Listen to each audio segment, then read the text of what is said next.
एची थोर भक्ती आवडते देवा, एची थोर भक्ती आवडते देवा, एची थोर भक्ती आवडते देवा. शंकर पायू माया शंकर पावी माया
हीच थोर भक्ती आवडते देवा, हीच थोर भक्ती आवडते देवा, हीच थोर भक्ती आवडते देवा.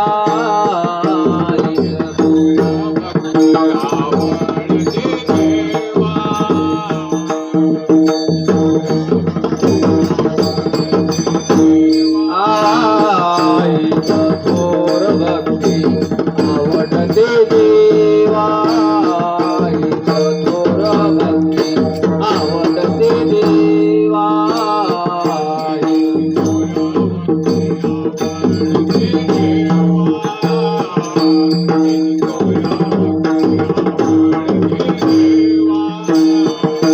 संकल्पायु माया संसाराची संकल्पावी माया संसाराची देवी अनंती तैसी राहावे देवी अनंती तैसी राहावे संकल्पायु माया संसाराची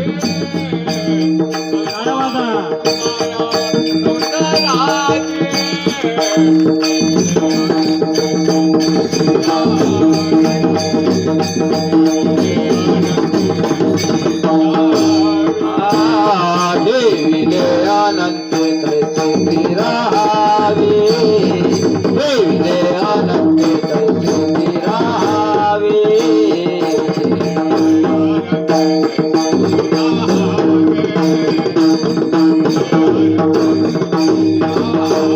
चित्त आचू द्यावे समाधान चित्त आचू द्यावे समाधान देवीले अनंत तैसी राहावे देवीले अनंत तैसी राहावे चित्त आचू द्यावे समाधान देवीले अनंत तैसी राहावे देवीले अनंत तैसी राहावे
समाधान चित्त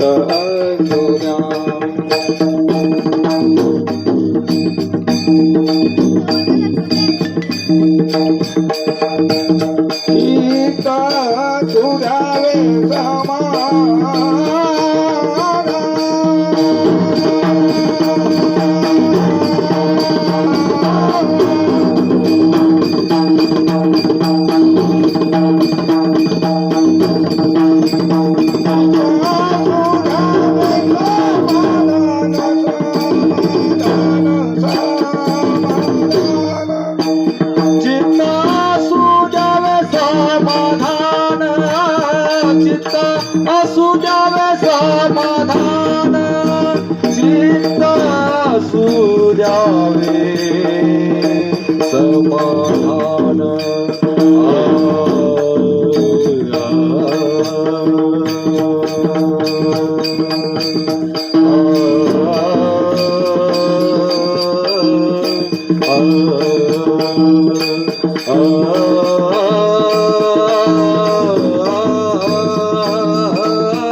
गोपाला देवकी नंदन गोपाला देवकी नंदन गोपाला देवकी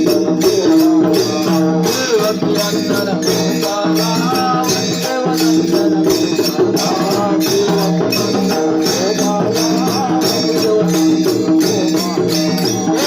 नंदन गोपाला देवनंदन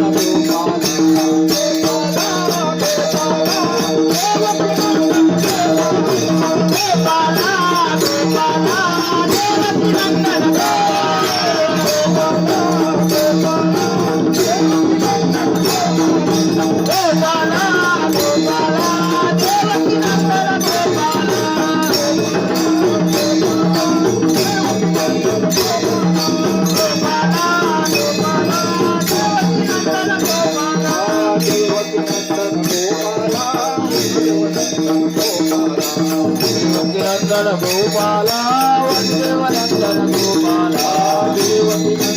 गोपाला देवकी नंदन गोपाला देवनंदन गोपाला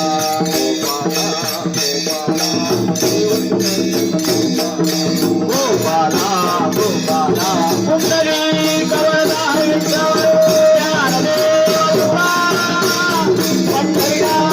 भगवान की ज्ञानेश्वर महाराज की आदिशक्ती मुक्ताबाई की समर्थ गजानन महाराज की भगवान की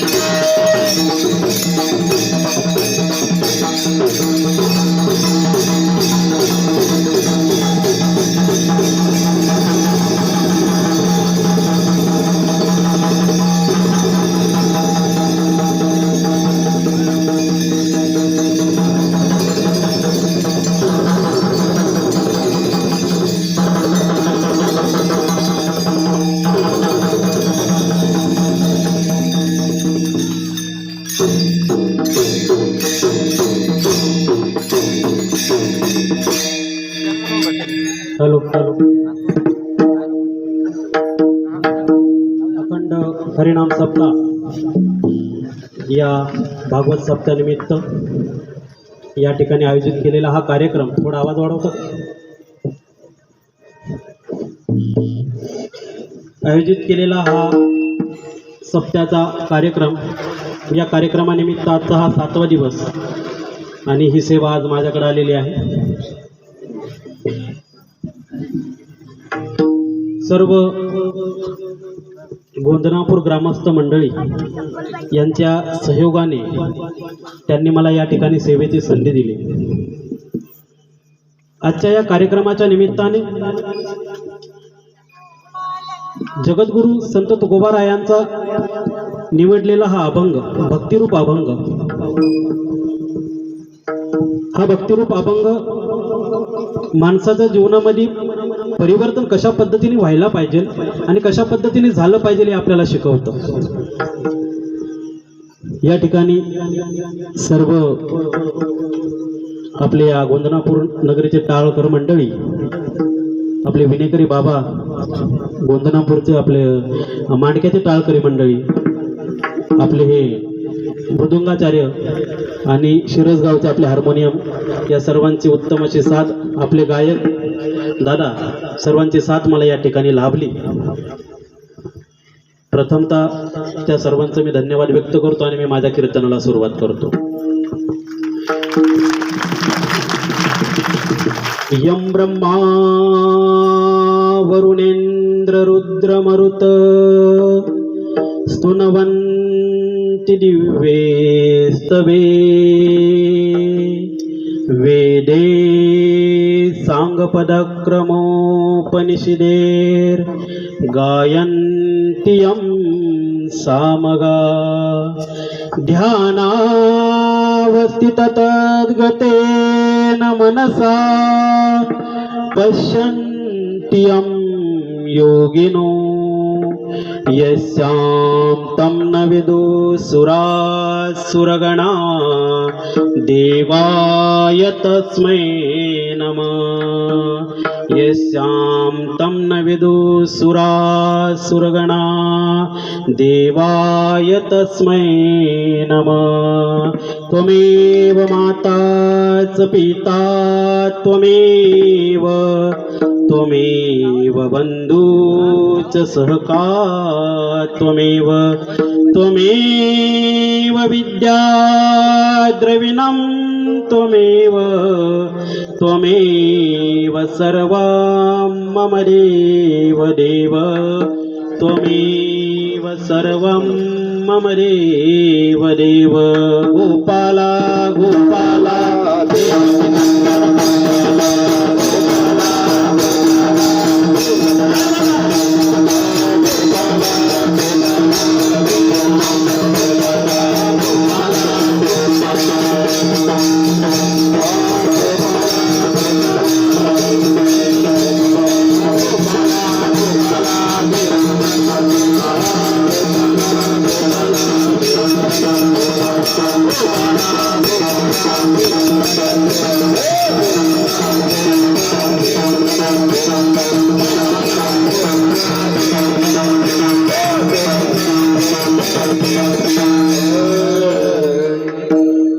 आजच्या या कीर्तनासाठी प्रस्तुत अभंग निवडलेला आहे. याची थोर भक्ती आवडते देवा, संकल्पावे माया संसाराची, ठेविले अनंत तैसेचे राहावे, चित्त असू द्यावे समाधान, वाहीन उद्वेग दुःखची केवळ, भोगवे ते सुख संचिताचे, तुका मने घालू तयावरी भार, वाहू हा संसार देवा पायी.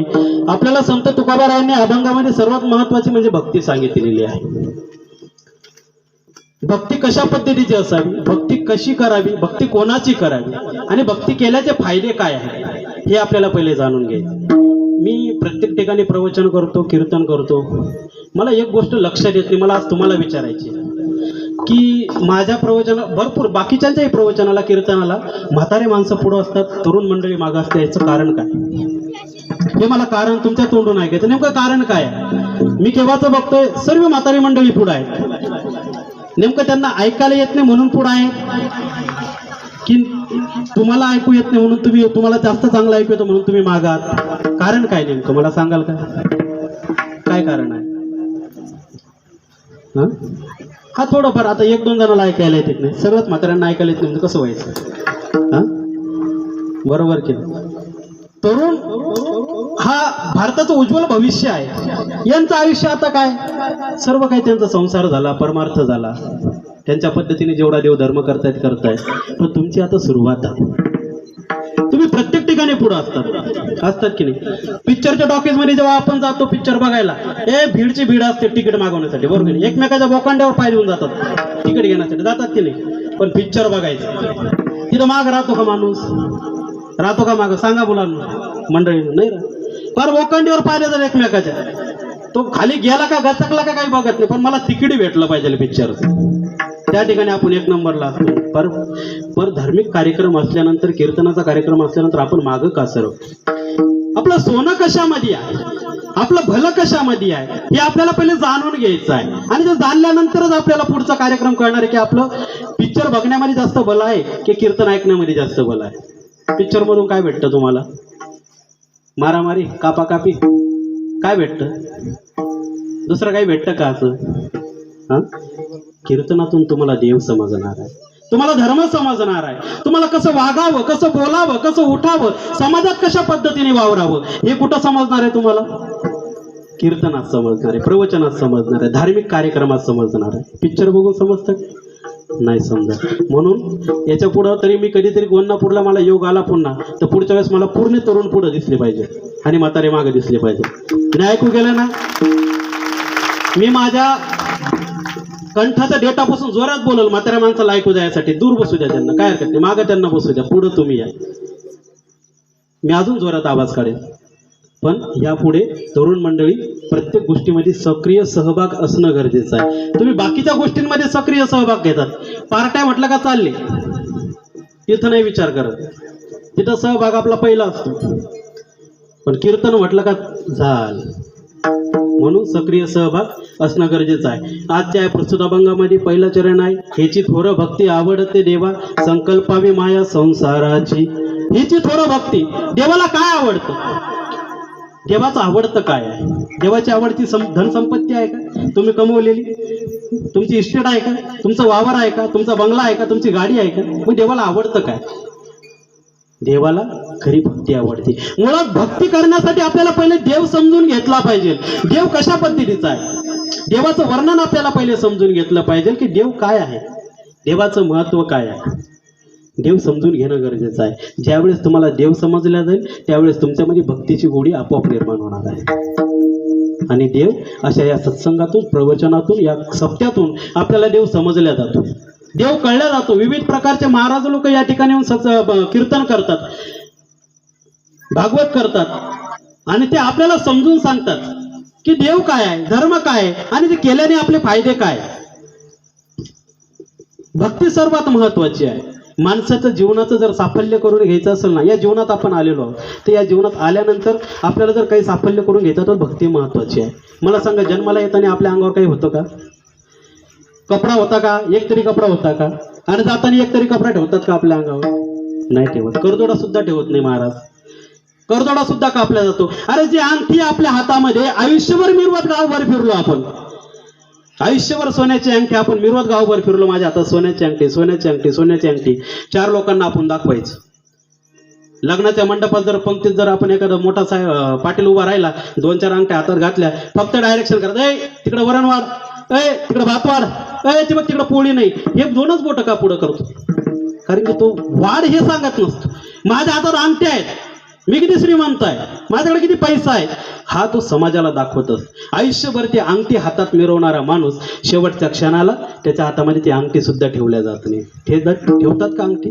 आपण विचार करतो काय त्या हातात अंगठी आयुष्यभर होती, आयुष्यभर यांनी सांभाळली आणि आयुष्यभर अंगठी सांभाळली, त्याच्यासोबतच अंगठीला जाऊया नाही. 10-15 हजाराची अंगठी कोण घालल? कोण घालल खड्ड्यामध्ये? कोण घालल आगीमध्ये? घालल का? ती अंगठी सुद्धा काढलं तरी मग राहतं काय आपल्यासोबत? आयुष्यभर काबाड कष्ट करतो, आयुष्यभर शेतामध्ये मरमर करतो, आयुष्यभर आपण इथं सगळं काम कष्ट करतो, आयुष्यभर धनसंपत्ती जुळवण्यात आपण सर्व आयुष्य खर्च करतो. मग देतो काय सोबत? प्रश्न तुम्हाला विचार, देतो काय सोबत आपण? सांगा बरं. एखाद्याने नेलं का 7-12 नेलाय का शेताचा सोबत? मी मरतोय, माझ्यासोबत 7-12 पण जाळलाच पाहिजे, इट नाही ठेवायचं. मी देवाला जमीन अर्पण करून वरती, मी देवाला देऊन टाकल सगळं, म्हणतो का कोणी? हा, नाही म्हणा. मग नेतो काय सोबत? आपल्यासोबत काय येतं? आपण केलेले चांगले कर्म, आपण केलेला देवधर्म आणि आपण केलेली ती भक्ती, हीच आपल्यासोबत येते. याच्या व्यतिरिक्त आपल्यासोबत करदोड्याचा एक दोरा सुद्धा आपल्यासोबत येत नाही. भक्ती सोबत आपल्यासोबत येणारी आहे. म्हणून आपल्याला आज भक्ती समजून घ्यायची की भक्ती कशा पद्धतीने केली पाहिजे. संत तुकोबारायांनी भक्तीचं वर्णन अत्यंत सुंदर अशा पद्धतीने केले. ह्याची भक्ती आवडते देवा, संकल्पावी माया संसाराची. संत तुकोबाराय म्हणतात ही भक्ती कशा पद्धतीची? ओवीतून सांगतात, दया सर्वात्मका ईश्वरा, स्वकर्मे कुसुमांची गिरा, पूजा होया पारा तोषा लागी. किती सुंदर वर्णन केलेलं आहे.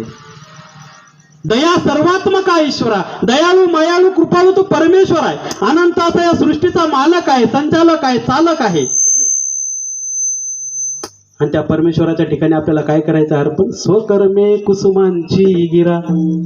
स्वकर्म, चांगले कर्म, आपण केलेला देवधर्म, केलेली भक्ती त्या परमेश्वराच्या ठिकाणी आपल्याला पुष्पाच्या रूपाने अर्पण करायचे. पूजा होया पारा तोषा लागी. ही पूजा भरपूर झाली त्या परमेश्वरासाठी, ही पूजा भरपूर झाली तुमची. ही भक्ती जर तुम्ही त्या परमेश्वराच्या ठिकाणी अर्पण केली ना, तो परमेश्वर तुमच्यावर तोषवणार आहे. तो परमेश्वर आपल्याला सर्व काही देणार आहे. त्यानेच दिलेलं आहे. काय आहे आपलं? काय आहे का? सांगा. जन्माला आले तुम्हाला माहित होतं का माझ्या नावावर किती एकर जमीन होणार आहे? तुम्हाला तुमचे आई बाप तरी माहित होते का जन्माला आल्यावर? हा माझा बाप आहे, हा माझी आई, ही माझी काकू आहे, हा माझा काका आहे, हा माझा मामा आहे, हा माझी मावशी, हा आजोबा, हे आजी. माहित होतं का? काहीच माहिती. ओळखच नाही माणसाला. जन्माला जेव्हा येतो तेव्हा आपल्याला काहीच माहित नाही. आपल्याकडे संपत्ती किती, आपण भिकारी का श्रीमंत आहे याची काहीच जाणीव नसते. आपल्याला ती ओळख निर्माण करून दिल्या जाते. पण आपलं एक चुकतं, ज्या बाळाला आपण आपली मावशी समजून सांगतो, ज्या बाळाला आपण आपली मामी समजून सांगतो, ज्या बाळाला आपले काका समजून सांगतो, मामा समजून सांगतो, आई समजून सांगतो, बाप समजून सांगतो, आणि आपली इथं चुकतं की आपण त्या बाळाला देव कधी समजून सांगत नाही. हाच तर आपला मोठा प्रॉब्लेम आहे. सर्व काय आपण त्या बाळाला समजून सांगतो. हे बघ, आपली एवढी 10 एकर शेती, हे आपलं घर आहे, हा आपला प्लॉट आहे, हे आपलं सोनं आहे, आपला पैसा आहे, सर्व काही सांगतो, सगळं काही त्या मुलाला समजून सांगतो. पण कधी देव समजून सांगितलाय का? कधी देव समजून सांगितलाय का आपण त्या बाळाला? नाही समजून सांगत. माझी जिजाऊंनी छत्रपती शिवाजी रायांना घडवलं. कशा पद्धतीने घडवलं? प्रॉपर्टी दाखवून घडवलं, संपत्ती दाखवून घडवलं. सगळं काय होतं त्यांच्याकडं. ऐश्वर्यात खाऊ पिऊ शकले असते, मस्तपैकी त्यांचं जीवन जगू शकले असते. समाजासाठी स्वतःला का वाहून नेलं? काय गरज काय होती? ते संस्कार जर त्यांना तशा पद्धतीने लागले नसते ना, तर ते आज या समाजाच्या कामी आले नसते. आज स्वराज्य त्यांनी ते उभा केला नसता केला. छत्रपती शिवाजी राजांना ते संस्कार कामी आले. जिजाऊंनी लहानपणी लावलेले संस्कार कामी आले. आपल्या स्वतःपेक्षा, आपल्या नातेवाईकांपेक्षा, आपल्या घरच्यांपेक्षा आपण सगळ्यात जास्त कोणाला महत्व दिलं पाहिजे? समाजाला महत्व दिलं पाहिजे. हा समाज, या समाजाचा आपण काहीतरी घटक लागतो, या समाजाचा आपण काहीतरी देणं लागतो, म्हणून आपण या समाजाला जास्त महत्व दिलं पाहिजे. लढलं पाहिजे तर समाजासाठी लढलं पाहिजे. अरे स्वतःसाठी तर कोणी लढतो? स्वतःच्या लेकरा बाळांसाठी कोणी मरमर करतं? नाव तेच कमवून जातात जे समाजासाठी लढतात, समाजासाठी आपलं जीवन व्यतीत करतात, आणि त्या समाजासाठी जीवन व्यतीत करता करता त्या परमेश्वराच्या ठिकाणी आपलं जीवन समर्पित करतात. भक्ती कशा पद्धतीने केली पाहिजे? कुठलीही भक्ती करताना आपल्यामध्ये एक निष्ठता असणं गरजेची आहे. एक निष्ठता कशा पद्धतीने असणं गरजेची आहे? एक छोटीशी गोष्ट सांगतो. दोन भाऊ असतात. मोठा भाऊ म्हणतो की छोटा भाऊ हुशार असतो, अभ्यासामध्ये हुशार असतो, मोठा भाऊ शेती करतो. त्याची इच्छा असते की आपल्या लहान भावाने मोठं व्हावं, त्या ठिकाणी मस्तपैकी अभ्यास करावा आणि मोठा अधिकारी व्हावं, त्याची इच्छा असते. तो त्याला सिटीमध्ये शिकवायला पाठवतो. लहान भाऊ मस्तपैकी शिक्षण घेतो, मोठा भाऊ काबाड कष्ट करतो, त्याला पैसे पुरवतो, त्याला सर्व काही गोष्टी पुरवतो, आणि लहान भाऊ सुद्धा तेवढ्याच जिद्दीने, तेवढ्याच मेहनतीने आपलं शिक्षण पूर्ण करतो आणि क्लास 1 अधिकारी बनतो. 4-5 वर्षानंतर मस्त क्लास 1 अधिकारी झाल्यानंतर त्या ठिकाणी त्या भावाला मस्तपैकी बंगला भेटतो, गाडी, नोकर चाकर सगळं काही असतं लहान भावाकडं. आता मोठा भाऊ शेतीतला माणूस, त्याला काही जायला वेळ भेटत नाही लवकर, बरोबर की नाही? मग काहीतरी वेळात वेळ काढून आपल्या भावाचं वैभव बघायला तो जातो. सिटीमध्ये गेल्यानंतर सकाळची वेळ असते, सकाळी त्या भावाच्या दरवाजात जाऊन पोहोचतो. मस्त असं गार्डन असतो, मोठा बंगला असतो, आणि चौकीदार तो असा त्या गेटजवळ बसलेला असतो. आता साधारण शेतकरी माणूस सिंपल आपला असा जातो, तो एवढा मोठा साहेब झालेला. मग त्या ठिकाणी गेल्यानंतर मग तो म्हणतो, काय हो, कोणाला भेटायचं तुम्हाला? अहो, तुमचे जे साहेब आहे ना, ते माझे भाऊ आहेत, लहान भाऊ आहे, मी त्यांचा सक्का भाऊ आहे. हा, अशा कोणी किती ओळखी देतं म्हणे? असे किती साहेबाला लोक ओळखायला येतात. मामाचा पोरगा आहे, मावशीचा पोरगा आहे, आत्याचा पोरगा आहे, चुलत भाऊ आहे, मावस भाऊ आहे, किती बोलतात. तुमचं काय आलं म्हणे एवढं? अहो नाही, खरंच मी त्यांचा सक्का भाऊ आहे, तुम्ही त्यांना विचारा, मी इथं बसतो. हा ठीक आहे तिथं बाकड्यावर बसा म्हणे, आमच्या साहेबांची पूजा चालू आहे, ते पूजा करतात, त्यांची पूजा झाली का ते बाहेर येतील, मग त्यांच्याशी भेटा मग. ठीक आहे, सकाळचा टाइम असतो, तो धार्मिक असतो, लहान जो भाऊ असतो तो धार्मिक असतो. मग तो पूजा करायला लागतो. मग पूजा 15-20 मिनिटं होतात. हा मोठा भाऊ म्हणतो, काय रे भाऊ, झाली का पूजा? तो म्हणतो, नाही, साहेबांची अजून आता महादेवांची पूजा झाली, आता गणपतीची पूजा करतायत, गणेश महाराजांची पूजा करतायत. 15-20 मिनिटं होतात. तो म्हणतो, काय रे भाऊ, झाली का पूजा? तो नाही, आता गणेश महाराजांची पूजा झाली, आता पार्वती मातेची पूजा करतायत. आता शेतकरी माणूस बसून काही गपचीप बसू वाटत नाही, कंटाळा येतो. समोर फावडं पडलेलं असतं, कुदळ पडलेली असती. जातो त्या गार्डनमध्ये 2-2 फुटाचे खड्डे करतो. एक खड्डा केला का विचारतो, काय रे भाऊ, झाली का पूजा? ते म्हणतो, ह्या देवाची झाली, त्या देवाची करता, ह्या देवाची झाली, त्या देवाची करता. असे खड्डे करत 7-8 खड्डे करतो 2-2 फुटाचे. आणि खड्डे केल्यानंतर 2-3 तासानंतर भाऊ बाहेर येतो, पूजा करून सर्व आवरून येतो बाहेर. भाऊ बाहेर आल्यानंतर मग त्या ठिकाणी ते विचारतात, भावाला बघितल्यानंतर, लहान भावाला मोठ्या भावाला बघितल्यानंतर आनंद होतो, एकमेकांची गळाभेट घेतात, विचारपूस करतात, सर्व काही खुशाली विचारतात. आणि बोलता बोलता लहान भावाचं लक्ष त्या खड्ड्यांकडे जातं. त्या खड्ड्यांकडे लक्ष गेल्यानंतर भाऊ म्हणतो, त्या चौकीदाराला विचारतो, का रे खड्डे का बरं खाल्ले? इथं काय झाडबीड लावायचंय का? मोठा भाऊ म्हणतो, अरे मीच खाल्ले खड्डे. ते तू भाऊ कशाला खड्डे खाल्ले? घरी पण एवढं काम करतो, घरी शेतीचे काम करतो, इथं आल्यावर खड्डे खाल्ले, कशासाठी खाल्ले खड्डे? काय झाडबीड लावायचे? मोठा म्हणतो, नाही, मी बघत होतो पाणी किती लागतं ते. त्याला 2-2 फुटाच्या खड्ड्यावर पाणी लागणार आहे का? तो म्हणतो लहान भाऊ हुशार असतो, अरे भाऊ 2-2 फुटाच्या खड्ड्यावर पाणी लागतं का कुठं? म्हणतो पाणी कसं लागतं? अरे भाऊ 2-2 फुटाच्या खड्ड्यावर पाणी नसतं लागत, मग कसं लागतं सांग ना. तो अरे 100-200 फूट एकच मोठा खड्डा करावा लागेल, 100-200 फूट खड्डा केल्यानंतर मग पाणी लागेल. 2-2 फुटावर पाणी लागतं. अरे मग एका देवाची भक्ती करा ना. जसं 100-200 फूट एक खड्डा खांदल्यावर जर त्या खड्ड्याला पाणी लागतो, 2-2 फुटाचे खड्डे खांदल्यावर पाणी लागत नाही, तशी एका देवाची भक्ती करणं, एका देवाला प्रसन्न करण्याचा प्रयत्न करणं. महादेवांची भक्ती झाली का लगेच श्री गणेशाची भक्ती करतो, श्री गणेशाची झाली का लगेच पार्वतींची भक्ती करतो, पार्वतींची झाली का लगेच हनुमानाची भक्ती करतो, हनुमानाची झाली का लगेच श्रीरामचंद्रांची भक्ती करतो. कुठल्या तरी एक देव निवड आणि एका देवाची एकनिष्ठतेने भक्ती कर आणि त्या देवाला प्रसन्न करण्याचा प्रयत्न कर.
आपुलाचे एक देव करून घ्यावा. आपला कोणता तरी एक देव एकनिष्ठतेने आपण केला पाहिजे, त्याची भक्ती केली पाहिजे. जे आपल्याला त्याच्याकडे वाटतं ना, भाळतो ना, त्या देवाची भक्ती करा, एकनिष्ठतेने भक्ती करा. परमार्थ संसार करत असताना परमार्थाची जोड लागणं गरजेची आहे. जशी महिलांची साडी असते ना, साडीला जर तुम्ही असं सुंदर काठाला झालर जर लावली, मस्त पिको फॉल केला, किती सुंदर साडी दिसते की नाही? अरे दिसते की नाही? होतं म्हणा का झोपले? झोप येत असेल तर सांगा बरं का, झोप उडवायची पण औषध आहे माझ्याकडं. फक्त झोप आल्यावर सांगा बाबा झोप येते म्हणून. जसं तुमच्या साडीला एखाद्याची झालर लावली तर सुंदर तशी साडी दिसते ना, तसं या संसार रूपी साडीला आपल्याला परमार्थाची झालर लावणं गरजेची आहे. जोपर्यंत तुम्ही तुमच्या परमार्थाची झालर त्या सुंदर रूपी संसाराच्या साडीला लावत नाही ना, तोपर्यंत तुमचा संसार हा सुख समृद्धीने नटलेला दिसणारच नाही. त्या परमेश्वराचं अस्तित्व आजही या जगामध्ये आहे. आजही त्या परमेश्वराचं अस्तित्व आहे. आपण अनुभव भरपूर घेतले असतील, भरपूर आपल्याला अनुभव असतील आणि त्या अनुभवातून आपल्याला शिकायचं की ती भक्ती किती महत्वाची आहे. त्या ठिकाणी त्या परमेश्वराची भक्ती आणि त्या भक्तीच्या माध्यमातून आपल्याला प्रेम जोडायचं आहे. त्या परमेश्वराची जर आपली लगन लागली ना, तर आपले विचार करण्याची क्षमता बदलून जाते. आपल्या मनातील वाईट विचार बाहेर निघतात आणि चांगल्या विचारांची जागा आपल्या मनामध्ये तयार होते आणि त्याच्या माध्यमातून आपल्या मनामध्ये अंतःकरणामध्ये शुद्ध निर्मळ भावना झाल्यावर प्रेम जागृत होते. आजकाल प्रेमच राहिलं नाही, लोकांमध्ये प्रेमच राहिलं नाही. राहिलंय काय प्रेम? भावाभावामध्ये प्रेम नाही, आईबापामध्ये लेकरामध्ये प्रेम नाही. बायको आली म्हणजे आईबाप बाजूलाच झाले, होतात की नाही? असं कोण आहे का बायको आले म्हणजे सगळं काही आईबापांचं चालतं, बायकोचं चालत नाही घरात? कोण आहे का इथं? एकाने तरी हात वर करावं. बायको आली म्हणजे सर्व काही बाजूला, आईबाप बाजूला, सर्व काही बाजूला, बस तू आणि मी, बाकी कोणीच नाही. प्रेम, या प्रेमाचं जे प्रेम आहे ते प्रेम कमी कमी होत चाललेलं आहे. कमी कमी कशा पद्धतीने होतं? भावाभावाचं प्रेम कमी होत चाललेलं आहे, बायको नवरा बायकोचं प्रेम कमी होत चाललेलं आहे, आपल्या शेजाराचं प्रेम कमी होत चाललेलं आहे, गावातील 2-2 पांडे असतात त्यांचं प्रेम कमी होत चाललेलं आहे. वेगवेगळ्या पद्धतीने आपण एकमेकांना ओढण्याचा प्रयत्न करतो, एकमेकांना ताणण्याचा प्रयत्न करतो आणि या प्रयत्नापायी आपण आपलं त्या ठिकाणी दुःख ओढून घेतो. प्रेम संपत गेल्यानंतर त्या ठिकाणी दुःख ओढून घेत असतो. एक सुंदर अशी गोष्ट सांगतो. 2 नवरा बायको असतात, नवीन लग्न झालेलं असतं नवीन नवीन लग्न झाल्यानंतर एक बाबा त्यांच्या गावात कीर्तनात जातात. ते बाबांचे शिष्य असतात, त्यांना माहिती आपला शिष्य इथं राहतो, नवीन लग्न झालेलं आहे. मग बाबा कीर्तनात गेल्यावर मग त्या ठिकाणी कीर्तनाच्या अगोदर जेवणाचा कार्यक्रम त्याच्या घरी ठेवतात. गेल्यानंतर मस्तपैकी त्या ठिकाणी कढी केल्या जाते, खिचडी केल्या जाते, भाजी पोळी केल्या जाते. भाजी पोळी केल्यानंतर मग सगळ्या बाबांचं स्वागत केलं जातं. नवीन नवीन लग्न झालेलं, महिना झाला लग्नाला होऊन. मस्त दोघं जोडपं मस्त एकमेकांवर आनंद प्रेम सगळं काही त्यांचं चाललं होतं. मग बाबा बसतात जेवायला. आता बाबा बसल्यानंतर कढीचा घोट पिल्यानंतर एकदम आंबट कढी लागते. एकदम जर कानठळ्याच उघडून जातात बाबा, इतकी आंबट कढी. बाजूला नवरा बसलेला असतो जेवायला. तो माणूस कढीचा घोट पितो. वा वा वा वा, काय सुंदर कढी केली बाईने. बाबाला वाटतं एवढी आंबट कढी याला सुंदर लागते.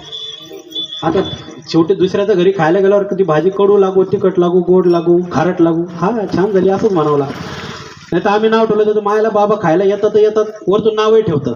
दुसऱ्या वेळेस दरवाजाच बंद करून घ्यायचं, जाऊच द्यायचं नाही मध्ये, है की नाही. मग त्या ठिकाणी बाबाला ती कढी एकदम आंबट लागते, पण बाबा गोडीने खातात. नवरा स्तुती करतोय म्हटल्यावर गप्प बसायचं. छानपैकी जेवण खाऊन होतं. मस्तपैकी दोघांना आशीर्वाद देतात. बाबा कीर्तन करतात, निघून जातात. पुन्हा 20-25 वर्षानंतर बाबाचा योग येतो त्या गावामध्ये कीर्तन करण्यात.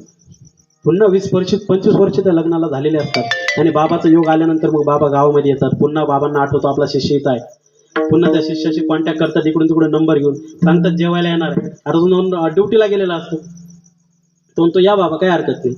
मग बाबा त्याच्या ड्युटीला जायच्या अगोदर घरी जातात. आता घरी पोहोचतात. तो यायला त्याला अर्धा एक तास बाकी असतो. बाईचं तोंड असं उतरलेलं असतं एकदम. पहिल्या वेळेस बघितलं तर बाईच्या तोंडावर इतका उत्साह, इतका आनंद, इतकं काही सर्व काही भरभराटी होती. आणि आज बाईचं तोंड उतरलेलं.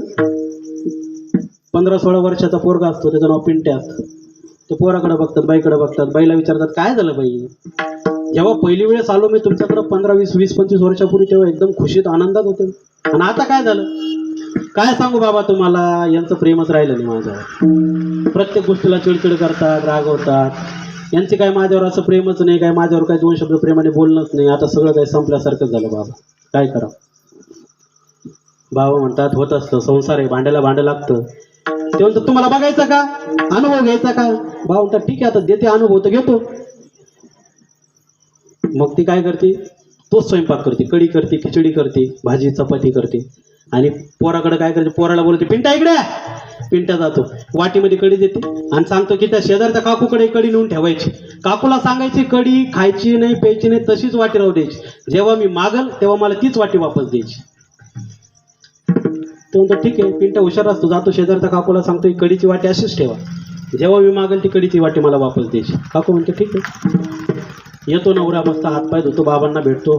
भेटल्यानंतर नमस्कार होतात. मग बसतात. मग बसल्यानंतर जेवायला बसले. जेवायला मस्त कढी खिचडी चपाती भाजी वाढली.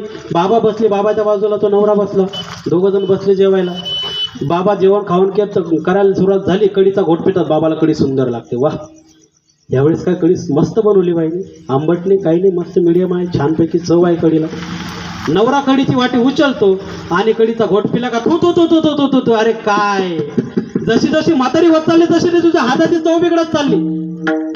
काय तुझं संसारात महत्व नाही, ही कढी बनवली, हिला तरी चव आहे का.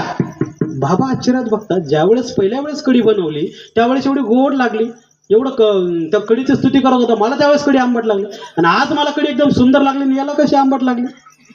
चव नाही म्हणे, म्हातारडी म्हणे, बिघडत चालली म्हणे चव. जशी जशी वय व्हायत चाललं तशी तशी तुझी संसारातले सगळं तुझं तंत्र बिघडत चाललं म्हणे. काम नाही धाम नाही, त्याचं नेहमीची सवय. जाय रे पिंट्या, शेजारच्या काकूकडून काय भाजी बिजी असेल तर घेऊन ये, जाय. नेहमीच सांगणं त्याचं. पिंट्या हुशार असतो. पिंट्या जातो तीच कढीची वाटी घेऊन येतो. कढीची वाटी आणल्यानंतर पप्पाला सांगतो, पप्पा त्यांच्याकडे पण आज कढीच होती. खोटं बोलतो, त्यांच्याकडे पण आज कढीच होती.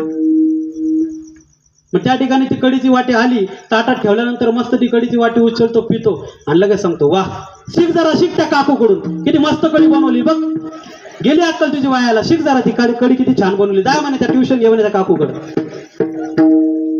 कढी तीच, वाटी तीच, ठिकाण बदल. काय बदललं? ठिकाण बदल. म्हणजे माणसाचं सांगण्याचं तात्पर्य असं की कढी ती आहे, चव पण तीच आहे, फक्त ठिकाण बदललं म्हणून त्याला कढी गोड लागली आणि घरातली कढी त्याला कडू लागली. म्हणजे प्रेम कुठेतरी माणसाचं ओशाळत चाललेलं आहे, संपत चाललेलं आहे. भावाभावामध्ये प्रेम राहिलेलं आहे. राहिलंय का? भावाभावामध्ये सुद्धा प्रेम राहिलेलं नाही. कशा पद्धतीने प्रेम राहिलं नाही? प्रभू श्री रामचंद्र जेव्हा 14 वर्ष वनवासाला जातात की नाही, त्यांच्यासोबत लक्ष्मण सुद्धा कुठल्याही गोष्टीचा विचार न करता वनवासाला जातात. ज्यावेळेस त्या ठिकाणी महायुद्ध होतं, सीतेचं हरण होतं, सीतेचं हरण झाल्यानंतर ते महायुद्ध होतं. महायुद्ध झाल्यानंतर रावण ज्यावेळेस धारातीर्थ पडतो, ज्यावेळेस मरणाच्या अवस्थेत रावण असतो ना, त्यावेळेस श्री प्रभू रामचंद्र काय म्हणतात लक्ष्मणाला, जाय त्या रावणाजवळ बस आणि बसल्यानंतर 2 ज्ञानाच्या गोष्टी शिक. लक्ष्मण तापड स्वभावाचं असतं. अरे याने आयुष्य आपला एवढा दिवस छळ केला, याने आपल्याशी युद्ध केलं, आपल्या सीता मातेला याने पळून लावलं, याच्याजवळ ज्ञान घ्यायला लावतात मला. त्याला अपमानित झाल्यासारखं वाटलं. असं कसं? प्रभू रामचंद्र म्हणतात, अरे जा तू बसून बघ 2 ज्ञानाच्या गोष्टी तो काय सांगतो ऐक, आणि ऐकल्यानंतर मग मला सांग. तुला आवडलं तर मला सांग, पण बस. वास्तविक बघता रावणासारखा ज्ञानी कोणीच नव्हतं. इतका रावण ज्ञानी होता, पण त्याच्या या कुबुद्धीने सुबुद्धीवर त्या ठिकाणी विजय प्राप्त केलेला होता. सुबुद्धी तिची नष्ट झालेली होती आणि कुबुद्धी त्या ठिकाणी उदयास आली होती. म्हणून ते ह्या अशा हरकती, त्याला त्या ठिकाणी ते वर मिळालेला होता महादेवाकडून की माझं काहीच होणार नाही. पण मरण त्याचं कुठं होतं? बेबीमध्ये मरण होतं की नाही? म्हणून त्या ठिकाणी रावण ज्यावेळेस धारातीर्थ पडतो, लक्ष्मण रावणाकडे गेल्यानंतर मग रावणाला म्हणतो, काय सांगा 2 गोष्टी ज्ञानाच्या सांगा मला. रावण त्याला भरपूर काही ज्ञानाच्या गोष्टी सांगतो आणि शेवट जाताना सांगता काय सांगतो, अरे माझा पराभव का झाला माहित आहे का, आणि तुझ्या भावाचा विजय का झाला माहित आहे का? तो म्हणतो का, मला नाही माहित का झाला. तो म्हणतो तुझ्या भावाचा विजय याच्यासाठी झाला की तू तुझ्या भावासोबत होता, तू त्याचा सावत्र भाऊ असताना सुद्धा तू रामाच्या पाठीशी खंबीरपणे उभा राहिला. 14 वर्ष वनवास भोगण्यासाठी तयार झाला. युद्धामध्ये सुद्धा त्या रामाच्या पाठीशी तू खंबीरपणे उभा राहिला, आणि माझा सख्खा भाऊ माझ्या विरोधात गेल्यामुळे माझा या ठिकाणी पराभव झालेला. म्हणजे रामाचा त्या ठिकाणी सावत्र भाऊ आपल्या सोबत आहे. भाऊ पाठीशी खंबीर आपल्या खांद्याशी खांदा लावून चालतोय, प्रत्येक संकटाशी तोंड देतोय, आणि त्या संकटाशी तोंड दिल्यामुळे श्रीराम प्रभुचंद्राचा त्या ठिकाणी विजय झालेला आहे. आणि आपला सख्खा भाऊ विभीषण रावणापासून दूर गेला, त्याच्या विरोधात गेला, आणि विरोधात गेल्यानंतर त्या ठिकाणी रावणाचा पराभव झालेला. एवढं ज्ञान त्या रावणाने त्या ठिकाणी श्री लक्ष्मणाला त्या ठिकाणी सांगलेलं आहे. म्हणजे आपल्याला हे समजून घ्यायचं की भावामध्ये आता कसं वितुष्ट आलेलं आहे. जोपर्यंत तुम्ही बघा, काही भरपूर उदाहरण आहेत. भाऊ भांडण करता असं नाही, काही ठिकाणी ना त्यांचे फार नातू पण तो जन्माला आले तरी ते अजून विभक्त झालेले नाही, असे काही परिवार आहेत. मी एका ठिकाणचं खटलं बघितलं, अक्षरशः 57 लोकांचं खटलंय. 3 सख्खे भाऊ, त्या 3 सख्खे भावाचे मुलं, त्यांचे मुलं आणि त्यांचे पण मुलं, पण तरी ते कुटुंब अजून विभक्त झालं नाही. त्यांच्या जमिनीचे वाटे पडले नाही, त्यांच्या गाड्यांचे वाटे पडले नाही, त्यांच्या बंगल्यांचे वाटे पडले नाही. सगळे काही एकत्र सुखाने नांदतायत. त्यांना म्हटलं तुमचं सुखाने नांदतात, कशामुळे नांदतात? ते म्हणतात फक्त मीपणा. आमच्यात कधी या गोष्टीवर भांडणच झालं नाही. मी हे करतो, मी ते करतो, मी ते करतो. आमच्यात यामध्ये फक्त एकमेकाला सांभाळून घेणं, एकमेकाला समजून घेणं आणि तशा पद्धतीने या संसार चालवणं, याच्यामुळे आमचा संसार या ठिकाणी टिकून आहे. गोपाला गोपाला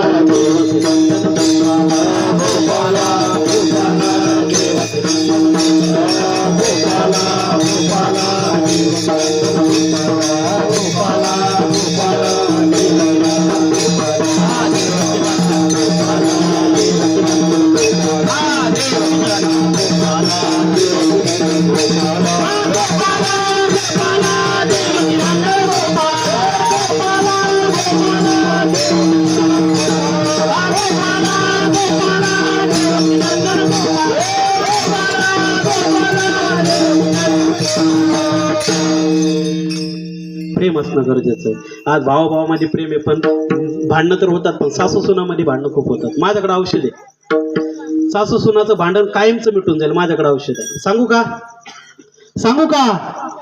हा म्हणजे सासू सुनामध्ये भांडण होतंय फिक्स आहे की हा म्हटलं म्हणजे भांडणं होतात. 1 नंबर औषध आहे माझ्याकडे. सासू सुनाचं भांडण जर मिटवायचं असेल ना, 1 नंबर औषध आहे. ज्यावेळेस तुमच्यामध्ये भांडण लागलं ना, तर एक तर सासूने हुशारी करावी, ना तर सुनेने हुशारी करावी. ग्लासभर पाणी घेऊन यायचं. ग्लासभर पाणी घेऊन आल्यानंतर काय करायचं, एक तर सासूने सुनेला 1 घोट पाजायचा आणि स्वतः पण पिऊन घ्यायचं, किंवा सुनेनं सासूला 1 घोट पाजायचा आणि स्वतः पण प्यायचं. पण ते पाणी फेकायचं सुद्धा नाही, गिळायचं पण नाही. काय करायचं, तोंडात पाणी राहू द्यायचं, त्याला फेकायचं पण आणि गिळायचं पण नाही. त्याने काय होतं, तोंडातून शब्दच निघणार नाही, नुसतं गिळायचं नाही, उघडायचं नाही, फेकायचं पण नाही, पोटात पण टाकायचं नाही. याने काय होतं, शब्दांनी शब्द वाढत जातात, शब्दांनी भांडणं वाढत जातात. म्हणून शब्द निघणार नाही तर भांडण कडून होईल. एक तर सासू कंटाळून बाजूला निघून जाईल, तर सून बाजूला निघून जाईल. आहे की नाही चांगलं औषध? प्रेम असणं गरजेचं आहे. प्रेम जोपर्यंत आपल्यामध्ये निर्माण होत नाही ना, तोपर्यंत आपल्याला सुखाचं जीवन जगता येत नाही. म्हणून संत तुकोबारायांनी सांगितलं, हेची थोर भक्ती आवडते देवा, संकल्पावी माया संसाराची. ठेविले अनंते तैसेची राहावे, चित्त असू द्यावे समाधान. पहिल्या चरणामध्ये भक्ती सांगितलेली आहे. भक्ती कशा पद्धतीने केली पाहिजे, भक्तीने आपल्याला त्या परमेश्वराला कशा पद्धतीने तोषवता आलं पाहिजे, त्या परमेश्वराला कशा पद्धतीने खुश करता आलं पाहिजे. आपण सगळ्यांना खुश करण्याचा प्रयत्न करतो की नाही? आपण आमदाराला खुश करतो, खासदाराला खुश करतो, मंत्र्याला खुश करतो, संत्र्याला खुश करतो, सगळ्याला खुश करण्याचा प्रयत्न करतो. बरोबर की? नवरा बायकोला खुश करण्याचा मार्ग राहतो प्रत्येक गोष्टीमध्ये. आहे की नाही? जीवाचं रान करतो की नाही खुश? राजकारणासाठी आपण किती धडपड करतो, किती त्यांना खुश करण्याचा, साहेब आले साहेब आले साहेब आले साहेब आले, प्रत्येक गोष्टीला साहेबांना खुश करण्याचा प्रयत्न करतो. पण जो खरा जगाचा मालक आहे, जो खरा जगाचा मंत्री आहे, जो खऱ्या जगाचा आमदार आहे, जो या जगाचा खासदार आहे, त्याला खुश कधी करणार आपण? त्याला खुश करण्याकडे आपण बघतच नाही. आणि तो आपल्या खुश करण्याची वाट बघतो की माझा भक्त मला कधीतरी त्याच्या भक्तीतून खुश करण्याचा प्रयत्न करेल. पण आपण त्याच गोष्टी करत नाही, ज्या गोष्टी वायफळ आहेत, ज्या गोष्टी कधीतरी आपल्या जीवनातून त्या कधीतरी संपणार आहेत. आमदार खासदाराला खुश केलं 5 वर्ष, जोपर्यंत निवडणूक आहे तेवढे 2-4 महिन्यात तुम्ही त्याला खुश करा, ते तुम्हाला खुश ठेवतील. एकदा निवडणूक संपन्न झाली का तुम्ही कोण काय कोण, निवडणूक झाली निकाल लागला दुसऱ्या दिवशी जा बरं आमदाराकडे, ओळखतील का कोण भाऊ तू? ज्या भावाने जीवाचं रान केलं, गावागावात घराघरात फिरून मतदान मागितलं, त्या भावाला निवडणुकीच्या दुसऱ्या दिवशी सांगितलं जातं कोण भाऊ तू? काय राहिली भावाची इज्जत, काय राहिली भावाची किंमत? काहीच नाही. पण त्या परमेश्वराच्या जर चरणी आपण आपलं स्वतःचं आयुष्य थोडं जरी समर्पित केलं, त्या परमेश्वराच्या प्रचार प्रसाराच्या माध्यमातून आपण जर गावोगावी घरोघरी जर त्या परमेश्वराचं महत्त्व सांगत गेलं ना, तर त्या परमेश्वराचं महत्त्व आपल्याला, आपलं महत्त्व या समाजामध्ये राहील की नाही राहील हे सांगता येत नाही, पण त्या परमेश्वराच्या ठिकाणी नक्कीच आपलं महत्त्व राहणार. म्हणून आपल्याला त्या भक्तीच्या माध्यमातून त्या परमेश्वराला खुश करण्याचा प्रयत्न करावे. ठेविले अनंते तैसेची राहावे,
ठेविले अनंत तैसेची राहावे, चित्त असू द्यावे समाधान.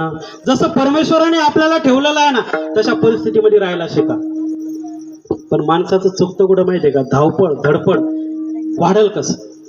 1 एकराचे 10 एकर कसे होते, 50 50 क्विंटल ते 100 क्विंटल कसे होते?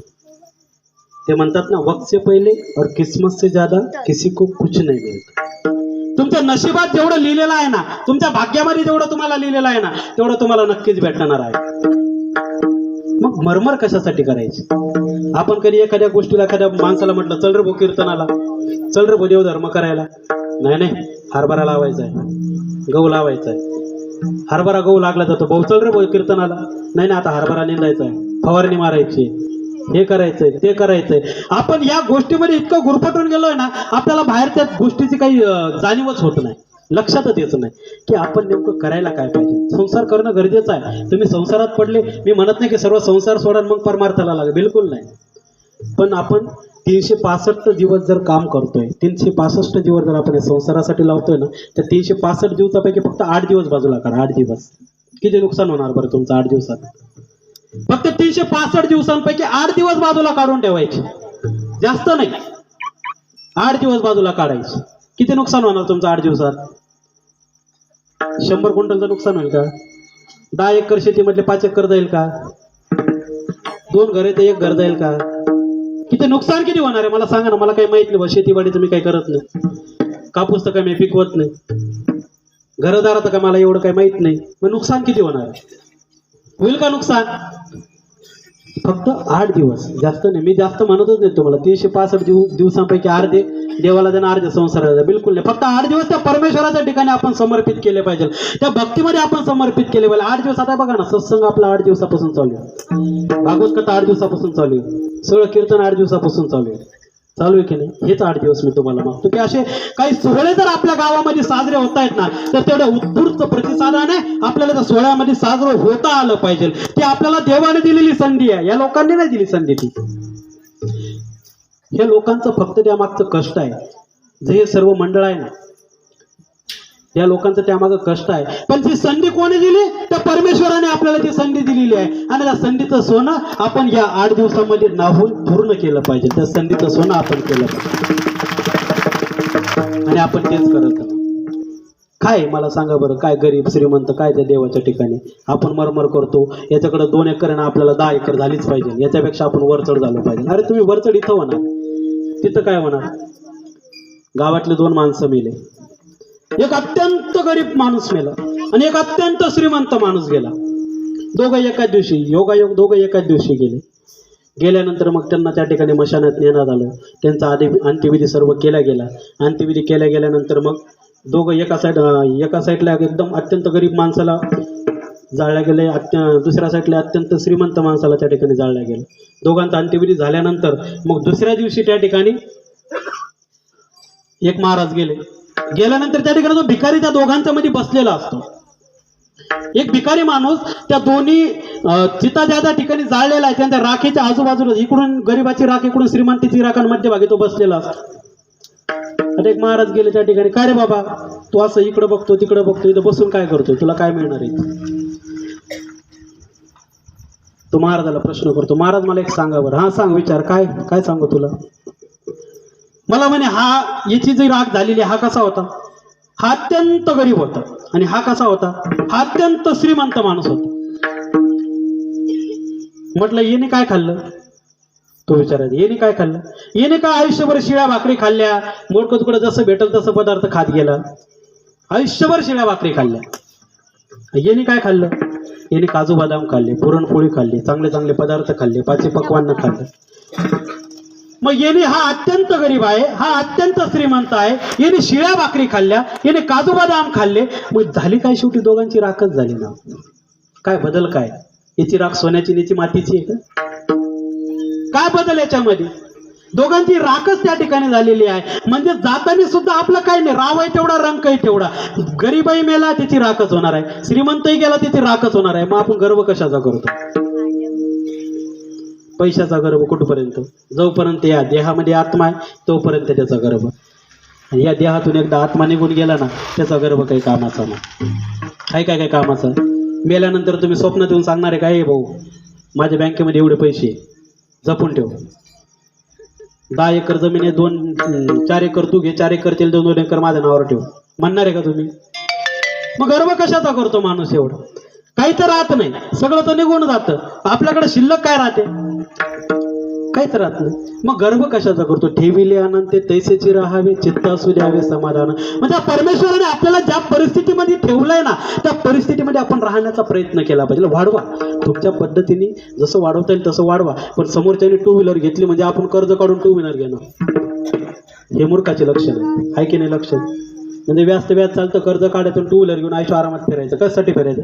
कष्टाने कमवा, कष्ट करा, चांगल्या मार्गाने ते पैसे कमवा, चांगल्या मार्गाने पैसे कमवून कष्ट करा. 2 व्हीलर काय 4 व्हीलर घ्या ना. पोरांना 15-15, 20-20, 25-25 हजाराचे आपण त्यांच्या हजाराचे मोबाईल त्यांच्या हातामध्ये बघतो. अख्खा गावभर मोबाईल कानाला लावत फिरत बसतो. माझ्या बापाने 20,000चा मोबाईल घेऊन दिला, 25,000चा मोबाईल घेऊन दिला, अख्ख्या गावभर फिरत बसतो. अरे गर्व कशाचा करतो? त्या 25,000चा मोबाईल तुझ्या स्वतःची कमाई आहे का? कमाई कोणाची? बापाची. बापाने मोबाईल घेऊन दिला म्हणून तो गावभर मिरवतो. अरे 25,000चा काय, लाख रुपयाचा मोबाईल घे ना, पण स्वतःच्या हिमतीवर घे. स्वतःच्या हिमतीवर जर लाखाचा मोबाईल घेऊन गावभर हिंडला तर बाप सुद्धा अभिमानाने सांगेल की माझ्या पोरांनी लाख रुपयाचा मोबाईल त्याच्या किमतीतून घेतलेला, त्याच्या मेहनतीतून घेतला. बाप सुद्धा अभिमानाने सांगेल आपला बाप की माझ्या पोराने लाख रुपयाचा मोबाईल घेतला, पण त्याच्या स्वतःच्या हिमतीवर घेतलेला आहे, स्वतःच्या कष्टातून तो मोबाईल घेतलेला आहे. ते खरं जीवन आहे, त्या खऱ्या जीवनाला अर्थ आहे. बापाच्या जीवावर 25,000चा मोबाईल घेऊन उड्या मारणं त्याला जीवन नाही म्हणत, आणि ते जीवन काही कामाचं येईल. त्या जीवनाला या समाजामध्ये मोल सुद्धा नाही. मोल खरं जीवनाला आपण स्वतःच्या पायावर आपण किती कष्ट त्याने उभा राहतो, किती प्रखर त्याने उभा राहतो. छत्रपती शिवाजी महाराजांनी अवघ्या 16व्या वर्षी किल्ला जिंकला. कितव्या वर्षी? आणि आपण काय करतो 16व्या वर्षी? गलीमध्ये गोट्या खेळतो, विट्टू दांडी खेळतो. हा, याची खोडी कर, त्याची खोडी कर, याचे भांडण त्याचे भांडण. काय करतो 16व्या वर्षी? संस्काराचा अभाव. संस्कार नाही, ते वळण नाही. आणि ते संस्कार वळण लावण्याचं काम कोण करत असते? घरातली माता करत असते. मी पहिलेही सांगितलं की जिजामातेने जर छत्रपती शिवबा घडवले नसते ना, तर हा स्वराज्य हे कीर्तन सुद्धा मला वाटतं की उभा राहिला असतो की नसतं. तुम्ही ऐकायला उभं राहिले असते की नसतं. ही सगळी कृपा ही सगळी जेवढी ती कृपा आहे ना, ती कोणाची आहे? छत्रपती शिवाजी महाराजांची. की आपण या ठिकाणी देवारात देव आहे, अनंत मंदिर आहे, वेगवेगळ्या देवदेवतांचे मंदिर आहे, देवाचे मंदिर आहेत, खूप काही मंदिर आहेत. पण त्या छत्रपती शिवाजी महाराजांचं एक तरी मंदिर दिसलं का? दगडाचे मंदिर बांधून काय?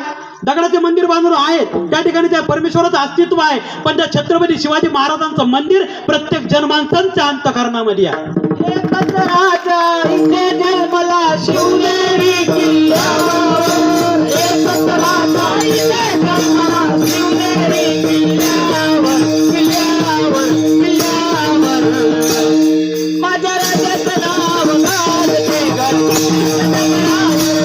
शिवरायाचं नाव गाजते गड, एकच राजा इथे जन्मला,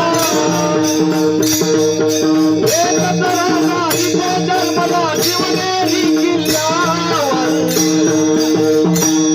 माझ्या राजाचं नाव गाजते गड, शिवरायाचं नाव गाजते गड, केले तलवारीच्या धारेवर, तलवारीच्या धारेवर, तलवारीच्या धारेवर. राजपाटना धर्म मानला जगला माणुसकीवर, जगला माणुसकीवर, जगला माणुसकीवर. जन्मच्या मातीत शिवभक्ताच्या हृदयावर, हृदयावर, हृदयावर. माझ्या राजाचं, माझ्या देवाचं, माझ्या राजाचं नाव गाजते गड, शिवरायाचं नाव गाजते गड, किल्ल्याच्या दगडावर. एकच राजा इथे जन्मला, एकच राजा इथे जन्मला शिवनेरी किल्ल्यावर. माझ्या राजाचं नाव गाजते गड, किल्ल्याच्या दगडावर. माझ्या राजाचं नाव गाजते गड, किल्ल्याच्या दगडावर. शिवरायाचं नाव गाजते गड, किल्ल्याच्या दगडावर.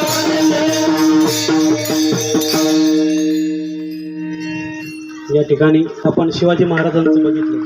सर्वांना ते चरित्र स्रोत आहे. सर्व काय शिवाजी महाराजांच्या मनात छोट्याशा लेकराला जरी विचारलं तरी ते सांगतं ते कार्य महान होतं आणि ते कार्य घडवण्याच्या मागं सर्वात महान कोण होतं? जिजामाता होती. जिजामातेच्या माध्यमातून शिवबा घडले. तसेच आपल्याला आपल्या या मातेच्या माध्यमातून आपल्याला आपले लेकरं घडवायचे आहे. लेकरू जोपर्यंत 8 वर्षाचं होत नाही ना तोपर्यंत त्या लेकराला जसं वळण लावायचं तसं लावा. ओली जर काठी राहिली ना जेवढी वाकली तेवढी वाकल्या जाते. एकदा जर ती वाळली ना की ती वाकण्याचा प्रयत्न केला तर तुटून जाते. तसं लेकराचं एक कवळं मन आहे, ओलं मन आहे. कुठपर्यंत राहतं? 8 ते 10 वर्षापर्यंत. 8 ते 10 वर्षापर्यंत जेवढं तुम्हाला त्या लेकरावर संस्कार घालता येतील तेवढे घालण्याचा प्रयत्न करा. एकदा लेकरू 10 वर्षाच्या पुढे गेलं ना किती मारा किती ठोका काही बदल पडत नाही. कारण की ती ओलली काठी सुकून जाते. तुम्ही किती मारणार कारण की त्याला त्या ठिकाणी दुनियादारी समजायला लागते, व्यवहार समजायला लागतो. आणि व्यवहार दुनियादारी जोपर्यंत त्या लेकराला समजत नाही ना तोपर्यंत खरे संस्कार त्या वयामध्ये लागत असतात. म्हणून सर्व मातांना माझे हात जोडून विनंती आहे की आपल्या लेकराला शिक्षण तर द्या, पण शिक्षणासोबत कसं बोलावं, कसं वागावं, कसं उठावं या गोष्टीचं ज्ञान द्या. देव समजून सांगा, धर्म समजून सांगा. आणि देव धर्म समजून सांगितल्यानंतर या समाजात आपण कशा पद्धतीने राहिलो पाहिजे, कशा पद्धतीने या समाजावर आपण प्रेम केलं पाहिजे, कशा पद्धतीने आपण या समाजाचं देणं लागतो त्या गोष्टी आपण त्या लेकराला समजून सांगितल्या पाहिजे. साने गुरुजी सुद्धा सांगतात, खरा तो एकची धर्म जगाला प्रेमर पावी. खरा तो एकची धर्म जगाला प्रेमर पावे. खरा तो एकची धर्म जगाला प्रेमर पावी. खरा तो एकची धर्म जगाला प्रेमर पावे. जगीते नाती पतित जगीते दीना पद दलित. जगीते नाती पतित जगीते दीना पद दलित. याना तुम्ही नवावे जगाला प्रेमर पावे. खरा तो एकची धर्म जगाला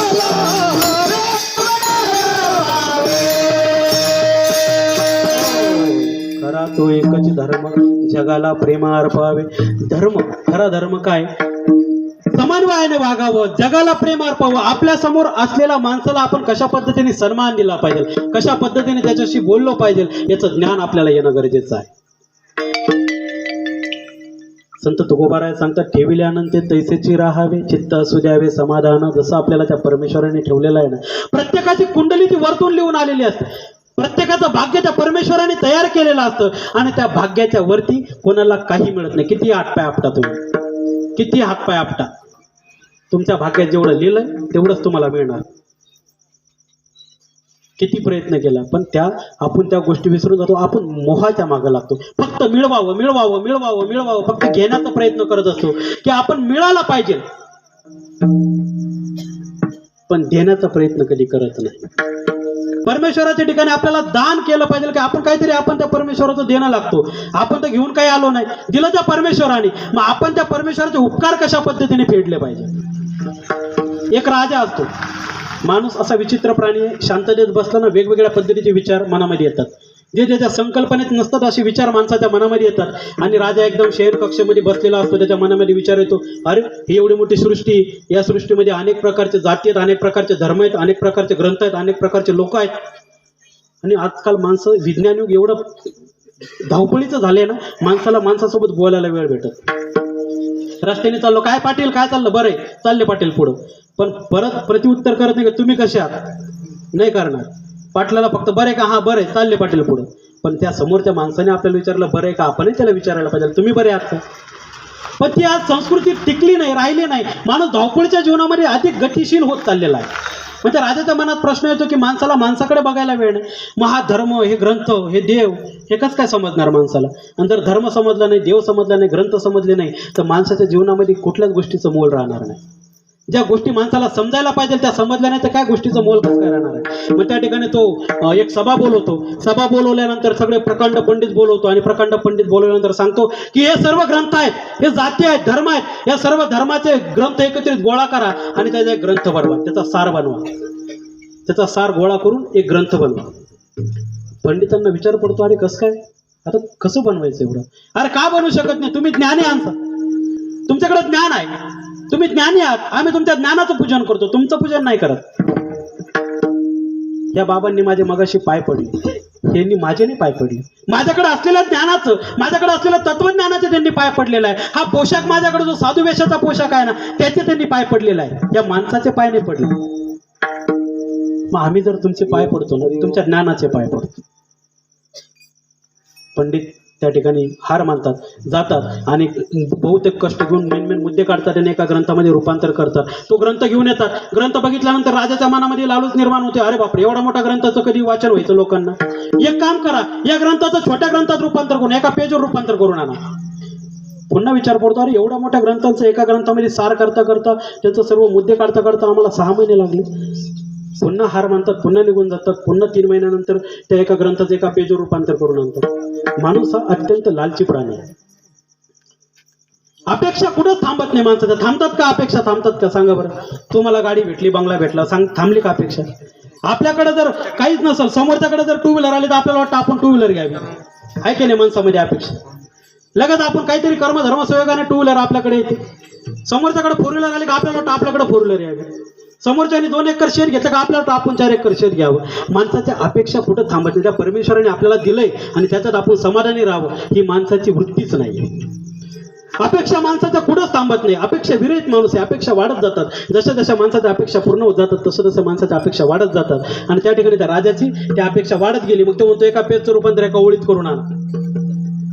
आता पंडित लोक सगळे टेन्शन मध्ये येतात, पण राज शेवटी राजआज्ञे पुढे काही म्हणता येत नाही. गेले, अभ्यास केला, सूक्ष्म अभ्यास केला, मग पुन्हा आले आणि ती एक ओळ तयार करून आली. एवढ्या ट्रकभर ग्रंथांचं रूपांतर एका ओळीमध्ये काय केलं असेल? ती ओळ काय? ती ओळ त्याही युगामध्ये, त्याही काळामध्ये कामाची होती, याच्याही काळामध्ये कामाची आहे. की ते राजा सांगतात, उठा, सांगा ती ओळ कोणती आहे? एवढा सर्व धर्माचं, एवढ्या सर्व ग्रंथांचं सार एका ओळीमध्ये. वेगवेगळे ग्रंथ आहेत, त्या ग्रंथांचं सार एका ओळीमध्ये, एवढ्या सर्व धर्मांचं सार एका ओळीमध्ये. सर्वांना ती ओळ लागू पडते. सांगा, सर्व प्रजा बिजा, सर्व मंत्री संत्री, सर्वांना उत्सुकता लागते. त्यांच्यातला एक पंडित उठतो आणि ती ओळ सांगतो. ती ओळ आजच्याही जीवनामध्ये आपल्यासाठी सुद्धा महत्वाची आहे. त्यावेळेस त्यांच्यासाठी महत्वाची होतीच, पण आपल्या जीवनामध्ये ती ओळ सुद्धा आज महत्वाची आहे. राजा म्हणतात, सांगा. ते पंडित सांगतात की जगात फुकट काहीच मिळत नाही. जगात कुठलीच गोष्ट फुकट मिळत नाही. मिळते का? नाही मिळत. तुम्हाला जर काहीतरी वस्तू घ्यायची असेल, सख्या भावाचं जरी दुकान राहिलं ना, तुम्हाला त्याला पाण्याची मोटर घ्यायची, जा भावाच्या दुकानावर. सख्खा भाऊ येईल का फुकट? तो नाही देणार. तो भले मुद्दल नाही काढणार, नफा नाही काढणार, पण ज्या किमतीत आले त्या किमतीत मोटर दिलं आणि पैसे घे. जर तुमच्यावर वाटा पडला असेल तर, आता एकत्रित असल्यावर तर द्यावाच लागणार त्याला. हिशोब तर एकत्रित. वाटा पडला असेल तर तुम्हाला फुकट मोटर देणार नाही. तुम्हाला त्याला पैसे द्यावेच लागतील, तेव्हा तो तुम्हाला मोटर देणार आहे. अरे 1 रुपयाचं चॉकलेट जरी घ्यायचं राहिलं ना, दुकानदार विचार करतो का छोटंसं पोरग आहे, रुपयाचं चॉकलेट काय नुकसान होणार आहे? नाही. रुपया तो घेईल तेव्हाच त्या लेकराला चॉकलेट देईल. जगात फुकट काहीच मिळत नाही. तुम्हाला जर मोक्ष प्राप्ती करायची असेल, तुम्हाला स्वर्ग प्राप्ती करायची असेल ना, तर तुम्हाला पुण्य करावं लागेल, तुम्हाला देवधर्म करावा लागेल, तुम्हाला चांगले कर्म करावे लागतील, तरच तुम्हाला ते स्वर्ग प्राप्तीचं स्थान मिळणार. एवढंच काय, तुम्हाला जर नरकभर मिळवायचं असेल ना, तर तुम्हाला पाप करावे लागतील. तुम्ही पाप नाही केलं तर नरक कुठून भेटणार? बरोबर की नाही? जगात फुकट काहीच मिळत नाही. काहीतरी द्याल तेव्हा काहीतरी मिळतं. मग आपण त्या परमेश्वराकडून फक्त घेण्याची अपेक्षा का करावी? जेव्हा आपण 10 रुपयाचा 20 रुपयाचा आपण नारळाचा विडा घेतो, देवाजवळ जातो, देवाजवळ गेल्यानंतर आपल्याला लगेच मागणी असते, माझ्या पोराचं लग्न होऊ दे, माझ्या शेतात चांगलं पीक येऊ दे, माझ्या मुलीला जॉब लागू दे. असतात की नाही? किती अपेक्षा असतात. मला सांगा, अपेक्षा विरहित देवाजवळ गेलं आणि देवाच्या पाय पडला, म्हटलं देव माझा आणि मी देवाचा. कोणी म्हटलंय का? एकाने हातवर करा, मी 10 हार घालून सत्कार करतो. करा, कोणी पण हातवर करा की मी फक्त देवाजवळ गेलो, काहीच मागितलं नाही देवाला. फक्त सांगितलं, देवा तू माझा मी तुझा, मला तुझ्या व्यतिरिक्त काही नको, तू देशील त्यात मी खुश आहे. कोणी आहे का? बोला बरं. सत्कार होईल एवढ्या लोकांसमोर. फक्त हातवर करा, पण इमानदारीने हातवर करायचं. स्वतःच्या आपल्या छातीवर हात ठेवून हातवर करायचा, विश्वास द्यायचा की मी म्हटलोय देवाला, तू माझा आणि मी देवाचा. कोणीच नाही, कोणीच सापडणार. प्रत्येकाच्या अपेक्षा असतात. अरे तो देव जर आपला सक्का भाऊ जर आपल्याला फुकट देत ना, तो देव कस काय फुकट दिलो आपल्याला? काय मागतो तो देव आपल्याकडून? संपत्ती मागतो का? पैसा मागतो का? धनदौलत मागतो का? नाही. तो परमेश्वर फक्त आपल्याला आपली भक्ती मागतोय आणि ती भक्ती आपल्याला त्या परमेश्वराच्या ठिकाणी समर्पित करायची आहे. म्हणून आपल्याला त्या भक्ती मार्गाला लागायचं आहे. ठेविले आनंद तैसे चिरावे, चित्त असू द्यावे समाधान. जशा पद्धतीने आपल्याला ठेवले देवाने तशा पद्धतीने आपण राहिलं पाहिजे. गोपाला गोपाला देवकी रंजन गोपाला गोपाला देवकी रंजन गोपाला गोपाला गोपाला देवकी रंजन गोपाला गोपाला गोपाला देवकी रंजन गोपाला देवकी रंजन गोपाला देवकी रंजन गोपाला देवकी रंजन गोपाला देवकी रंजन गोपाला गोपाला गोपाला देवकी रंजन गोपाला गोपाला गोपाला देवकी रंजन गोपाला गोपाला गोपाला देवकी रंजन गोपाला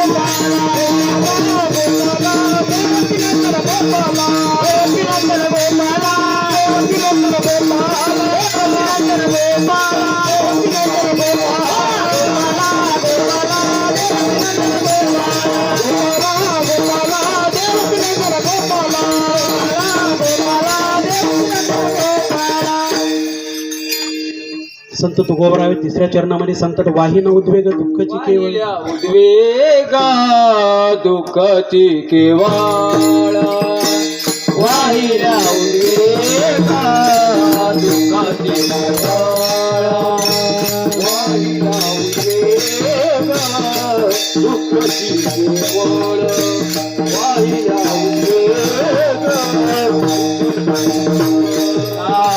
वाहिल्या उद्वेगा दुःखाची केवळ वाहिल्या उद्वेगा दुःखाची केवळ वाहिल्या उद्वेगा दुःखाची केवळ वाहिल्या उद्वेगा दुःखाची केवळ भोगनेचे फळ संचिताचे भोगनेचे फळ संचिताचे भोगनेचे फळ संचिताचे भोगनेचे फळ संचिताचे ठेविले अनंते तैसेची राहावे ठेविले अनंते तैसेची राहावे भोगने फळ संचिताचे भोगनेचे फळ भोगनेचे फळ संचिताचे भोगनेचे फळ संचिताचे संचिताचे संचिताचे वाहिले वरते तैसेची राहावे ठेविले राहावे तैसेची राहावे तैसेची राहावे तैसेची राहावे. वाहिन उद्वेग तैसेचीच राहावे भोगन ते फळ संचिताचे. माणसाच्या मनामध्ये कलह निर्माण होत असतो. कधी कधी एखादी वेळेस आपण शेतकरी माणूस सगळ्यात जास्त परेशान आहे. सर्व काही निसर्गावर अवलंबून आहे. काय स्वतःच्या हातामध्ये काही नाहीये. फक्त जिद्दीने आणि चिकाटीने हिमतीने जर सर्वात जास्त काम करत असेल तर तो फक्त शेतकरी माणूस. सर्व काही निसर्गाच्या हातात. जर चांगला पाऊस पडला तर चांगलं पीक येणार, नाही पडला तर गेलं. ज्यावेळेस पाऊस नाही पाहिजे त्यावेळेसच पाऊस पडतो. निसर्गाने पण आता सगळं उलटे चक्र फिरवलेले आणि त्यामुळं शेतकरी खरंच पद्धतीने हवालदिल झालेला आहे. सांगली साताऱ्यामध्ये एक 25-30 वर्षाचा शेतकरी मुलगा, त्या ठिकाणी तो त्या जाताला कंटाळून त्याच्यावर कर्ज झालेला असतं, पीक काही व्यवस्थित येत नाही आणि त्या ठिकाणी तो आत्महत्या करतो. आत्महत्या करायच्या वेळेस तो पत्र लिहितो. पत्र तो आपल्या आई बापाला नाही लिहित, पत्र तो पोलीस स्टेशनला नाही लिहित, पत्र तो समाजाला नाही लिहित. तो पत्र कोणाला लिहितो माहिती आहे का? तो परमेश्वराला पत्र लिहितो. मरायच्या वेळेस पत्र लिहितो आणि पत्रामध्ये सांगतो की देवा, जर तुला मला जन्माला घालायचं आहे ना, तू कुत्रा मांजराच्या जन्माला घाल, डुकराच्या जन्माला घाल, गाढवाच्या जन्माला घाल, पण पुढच्या जन्मात मला शेतकऱ्याचा जन्म देऊ नको. किती अवघड परिस्थिती आहे. किती शोकांतिका आहे. आणि आपल्या शेतकऱ्यालाच ते दुःख पचवावं लागतं की आपल्यावर येणारं संकट आपण त्या ठिकाणी घाबरून जातो आणि आत्महत्या अशा वाईट प्रवृत्तीला आपण त्या ठिकाणी शरण जातो. पण माझी मायबाप सर्वांना नम्र विनंती, आत्महत्येतून प्रश्न सुटत नसतात. गंभीरतेने आपण त्या समस्येला तोंड दिलं पाहिजे, लढा दिला पाहिजे. आणि नक्कीच एक ना एक दिवस शेतकऱ्यांचं राज्य येणार. ही खामी आहे की एक ना एक दिवस नक्की शेतकऱ्यांचं राज्य येणार. तो परमेश्वर वरतून बघतो. आज जरी माझा शेतकरी परेशान आहे ना, पण कधी ना कधीतरी त्या शेतकऱ्याचं राज्य नक्कीच तो परमेश्वर या भूतलावर आणल्याशिवाय राहणार नाही, एवढी गॅरंटी आपल्याला तो ठेवली पाहिजे. आणि तशा पद्धतीने आपण त्या जोमाने लागलो पाहिजे. आत्महत्येचा विचार माणसाने मनातून काढला पाहिजे. वाहीन उद्वेग दुःखाची केवळ भोगणे ते फळ संचिताचे. जे दुःख आपल्यावर येतं ना, जे संकट आपल्यावर येतं ना, ते कर्मानुवशी येत असतात. ते आपण निर्माण नाही केलेले. आपल्या मागच्या जन्मीचे कर्म जशा पद्धतीचे आहे ना, तशा पद्धतीने आपल्यावर संकट येत असतात. म्हणून त्या संकटाला आपण घाबरून आपल्या मनाला विचलित केलं, मनाला विचलित करता कामा नाही, मनस्थिती भंग करता कामा नाही. संकट येणारच आहे, पण संकटांना तोंड देणारा तोच खरा योद्धा समजला जातो. भरपूर असे उदाहरण आहे. भरपूर लोकांवर जे जुने जुने महापुरुष होऊन गेले त्यांच्यावर संकट कमी आलेत का? ज्योतिबा फुलेवर संकट कमी आले का? बाबासाहेब आंबेडकरांवर संकट कमी आलेत का? शिवाजी महाराजांवर संकट कमी आलेत का? भरपूर संकट आले, पण त्या संकटातून तोंड देऊन ते पुढे गेले आणि आज त्या इतिहासामध्ये अजरामर झालेले आहे. कित्येक वर्ष त्यांना आपल्यातून जाऊन गेले, कित्येक वर्ष ते संपले, पण तरीही आपल्या मुखामध्ये, आपल्या अंतकरणामध्ये त्यांच्या आठवणी साठवलेल्या आहेत, त्यांचे नाव साठवलेले आहे. त्यांची आठवण आपण या समाजापुढे आपल्या कीर्तन रूपी सेवेतून मांडतो, प्रवचन रूपी सेवेतून आपण त्यांच्या आठवणी मांडत राहतो. पण ते कशाने? संकटाला आत्महत्या केली म्हणून मांडतो का आपण? संकटांना तोंड देत गेले. आणि म्हणून आपल्याला या संकटांना तोंड देत जायचंय. हे संकट आपल्याला पार करत जायचं. म्हणून त्याच्यासाठी आपल्याला देवा धर्माची कास लागणं गरजेची. सत्संग, जसा सत्संग राहिला ना, जसं एखादी संगत राहिली ना, तशा पद्धतीने माणूस वागायला सुरू होतो. संगत भली वाईट, चांगली जर झाली ना तर तो यशू शिखराला पोहोचतो, आणि वाईट जर झाली ना तो मग गेला, खड्ड्यातच गेला. संगती करावी सदा सज्जनाची, संगती करावी सदा सज्जनाची, संगती करावी सदा सज्जनाची, संगती करावी सदा सज्जनाची. मावली नसावी, मावली नसावी कधी दुर्जनाची, संगती करावी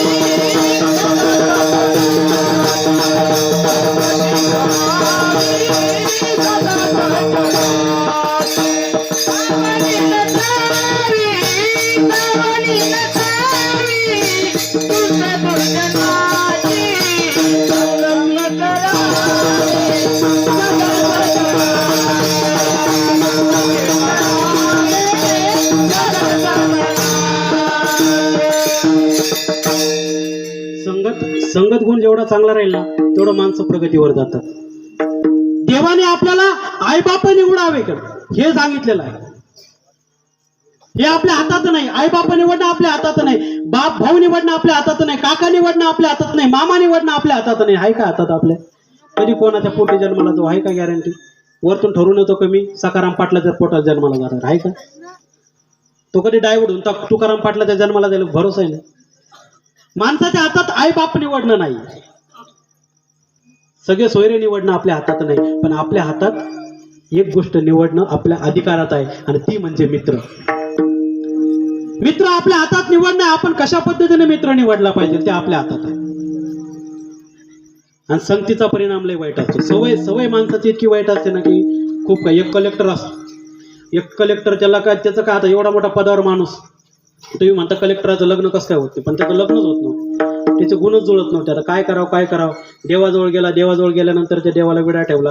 देवाला सांगितलं, देवा कसं तरी होऊ दे रे, वय होत चालला, आता 35च्या पुढे गेलो, आता का म्हातारपणात लग्न करतो का माझं? लग्न कर देवा, लवकर करू दे माझं लग्न, करू दे. देवाला विनंती करतो, आणि विनंती केल्यानंतर रोजच्या पद्धतीने मंदिराच्या बाहेर येतो. त्या पायऱ्यावर असे भिकारी बसलेले असतात. आता भिकारी बसलेले असतात त्या ठिकाणी तो कलेक्टर मग 2 रुपये या भिकाऱ्याला, 2 रुपये त्या भिकाऱ्याला, 2 रुपये त्या भिकाऱ्याला टाकत चालतो. आणि टाकत गेल्यानंतर मग एक तरुण मुलगी भिकारी बसलेली असते, तरुण पोर पण भीक मागत बसलेली असते. मग तिला 2 रुपये टाकतो.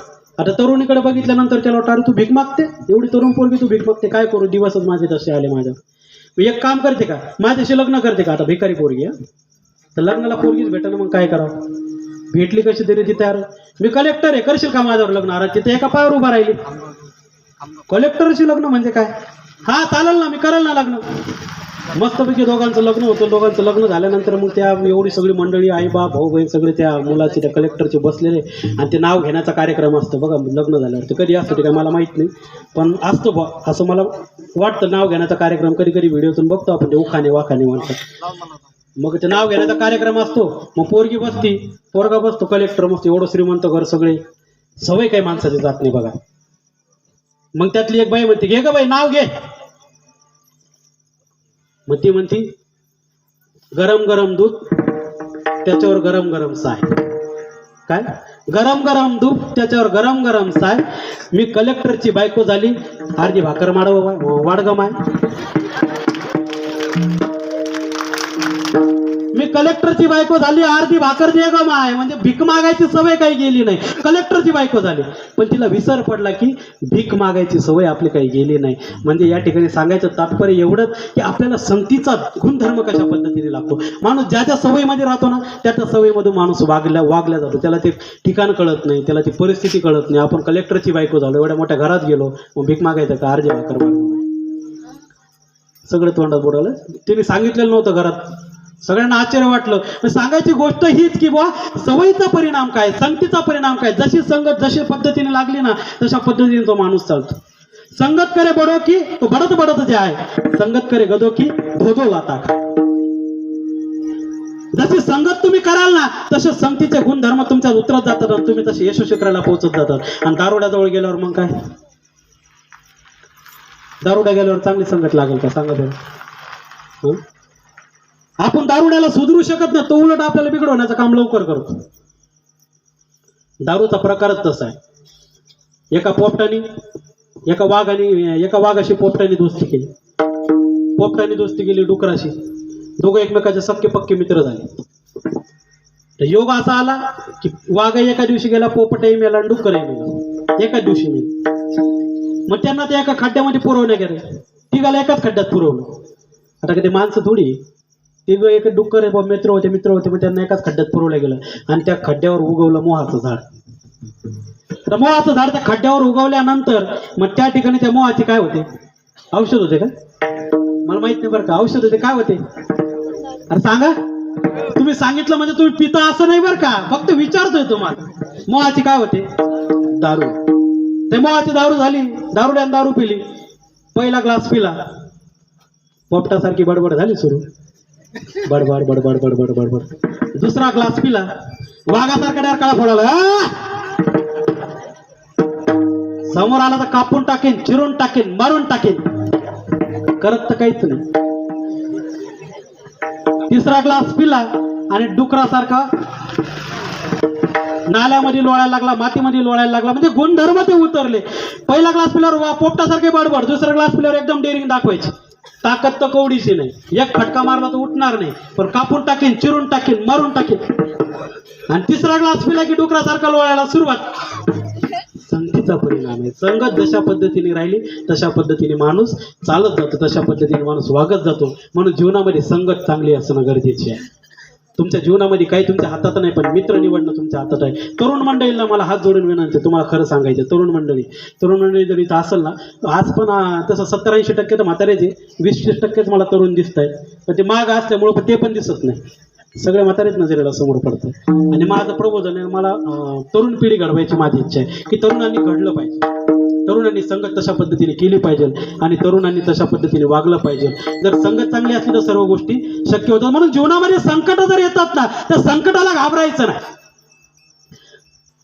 उलट त्या परमेश्वराजवळ आपण विनंती केली पाहिजे, देवा संकट काय संकट यायचे येऊ दे, काय दुःख यायचे येऊ दे, काय मान अपमान यायचा येऊ दे, काय नावं ठेवायचे लोकांना ठेवू दे, पण जर तुझी संगत जर माझ्यासोबत असेल ना, तुझी साथ माझ्यासोबत असेल ना, या सगळ्या संकटांना, या दुःखांना, या अपमानांना पार करण्याची ताकद मी उभा करू शकतो.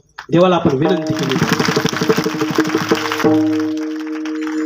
जेव्हा श्रीकृष्ण महाराज कुंतीला प्रसन्न होतात, कुंतीला म्हणतात माग, काय मागायचं? कुंतीने काय मागितला? गाडी बांगला मागितला का? शेतीवाडी मागितली का? काय मागितलं? दुःख का बरं मागितलं? अरे मला दुःख दे. परमेश्वराला म्हणते काय मला द्यायचं ना तुला दुःख दे. अरे देव म्हणतात अरे लोक माझ्यासाठी माझ्याजवळ धडपड करतात, मला आजपर्यंत सगळे सुख मागणारेच भेटले, सगळे मला धनदौलत मागणारेच भेटले, तू दुःख का मागते? देवा माझ्याकडे तुझ्या कृपेने सर्व काही आहे, संपत्ती आहे, धन दौलत आहे, माझे 5 मुलं आहेत, एकदम आज्ञाधारक आहे, सर्व काही आहे, मग दुःख का मागते? अरे देवा दुःख याच्यासाठी दे की मला दुःखामध्ये तुझी आठवण झाली पाहिजे. देवाला सुखात कोणाला आठवतो का देव? दुःख असलेला माणूस लोळत लोळत देवापर्यंत पोहोचतो, परदंड साष्टांग नमस्कार करत करत करत करत पार देवापर्यंत पोहोचतो. सकाळ दुपार संध्याकाळ जेव्हा होईल तेव्हा ते देवाजवळ पोहोचतो संकट आल्यावर. आणि जेव्हा एकदा सुख आलं, देव पण दयाळू मयाळू कृपाळू आहे, तो भोळा आहे, तो भोळा बाबडा आहे देव. तो आपल्यासारखा चालाक चतुर नाही ना, आहे का चालाक चतुर? भोळा बाबडा देव. एक राजकारणी गेला देवाजवळ, देवाला विनंती केली, देवा जर तुम्हाला या निवडणुकीत आमदारकीला जर निवडून आणलं तर मी तुला सोन्याची टोपी पाहिजे. देव म्हणतात चल आता काय सोन्याची टोपी वाहतो, बापरे एवढा भक्तदानी आहे. ठीक आहे, देवाने त्याची इच्छा पूर्ण केली, मस्तपैकी निवडणूक प्रचार प्रसार झाला, निवडणुकीत उभा राहून आला. आणि उभा राहून आल्यानंतर मग लगेच आता तो नवस फेडायचा टाइम आला, वाजत गाजत पार निवडणुकीत आला देवाच्या मंदिरात. देव खुशीच झाला, सोन्याचा टोप भेटणार, सोन्याचा टोप भेटणार. देवाजवळ गेला म्हणून देव पण साक्षात प्रकट होतात. देव माझा सोन्याचा टोप दे, तू नवस केला होता मला, सोन्याचा टोप दे. तो एक सोन्या नावाच्या पोराला बोलवतो आणि त्याच्या डोक्यावरची टोपी काढून देवाच्या डोक्यावर घाल. हे घे सोन्याचा टोप. हा सोन्याचा टोप आहे, मग याचं नाव सोन्या आहे ना, आणि त्याची टोपी मी त्याची तुला हे केली होती, नवस केला होती की सोन्याची टोपी तुला दिली, सोन्याची टोपी. काय म्हणाल देव? भोळा बाबडा देव आहे. भक्तांनी जेवढ्या मागण्या केल्या ना तो परमेश्वर पूर्ण करतो. ती भक्ती बघतो, फक्त तेवढ्या पुरती का होईना ती भक्ती बघतो की माझा भक्त माझ्याकडे रडत पडत आलेला आहे, तो वरवर का रडत नाही, झेंडू बॉम्ब लावतो डोळ्याला मग देवाजवळ रडायला जातो. असे काही भक्त आहेत, नाही खरं खरं रडू. पण देव भोळा आहे, देव बाबडा आहे, देव आपल्या इच्छा पूर्ण करतो. तसं कोणती मातेला विचारलं, कोणती माता म्हणते मला दुःख दे, दुःख दिल्यानंतर मला त्या दुःखामध्ये तुझी आठवण झाली पाहिजे म्हणून मला ते दुःख दे, मला सुखाची गरज नाही.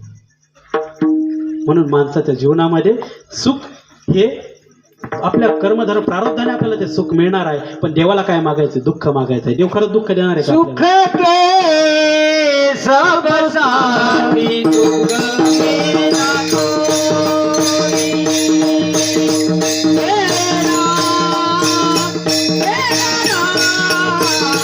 तेरा सुख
एकदा जय घोष करणार. मला बघायचं किती झोपले किती जागे आहेत बरं.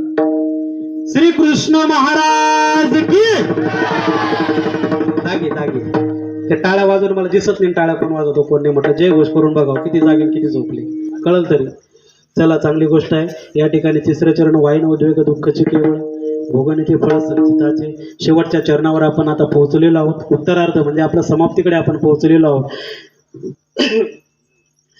संत तुकोबाराय चौथ्या चरणामध्ये सांगतात तुका म्हणे हो घालू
तुका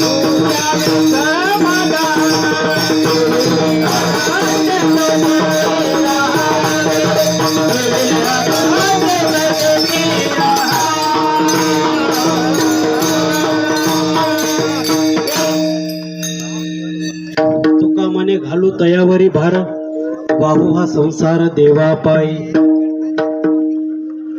किती आपण स्वतःवर भार घेणार? संसाराचा भार, लेकरा बाळाच्या शिक्षणाचा भार, मुलीच्या लग्नाचा भार, किती किती भार घेणार?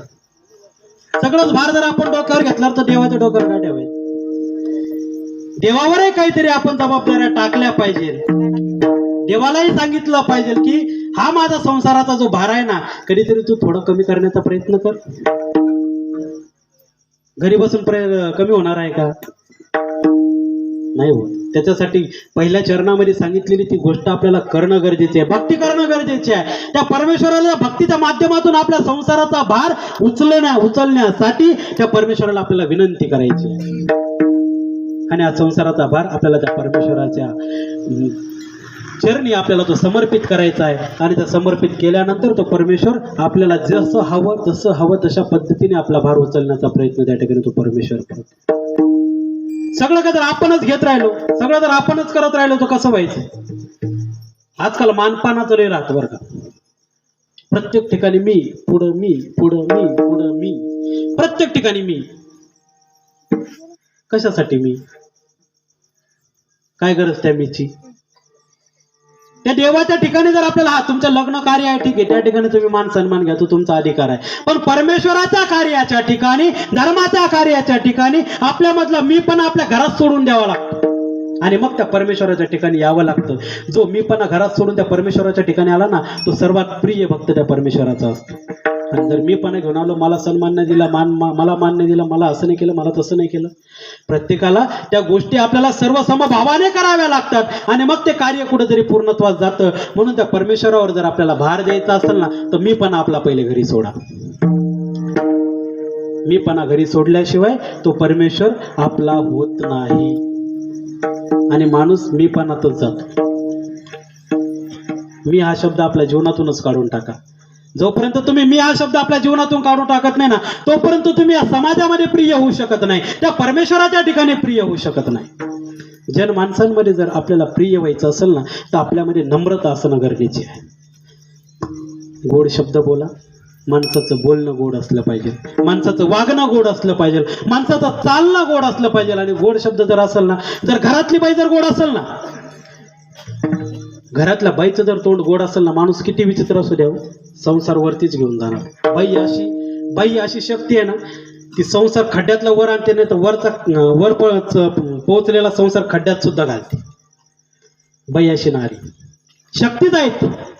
बाई जर चांगली असेल ना, तर संसार माणूस कसा असू द्या, संसार वरच घेऊन जाणार, यशो शिखरालाच पोहोचवणार. आणि माणूस किती चांगला असू द्या, किती बिचारा गोड असू द्या, नम्र असू द्या, पण बाई जर खडूस असेल ना, गेला वाटोळच, संपलं, विषय संपला, हरून जातो माणूस, बाई समोर हारतो.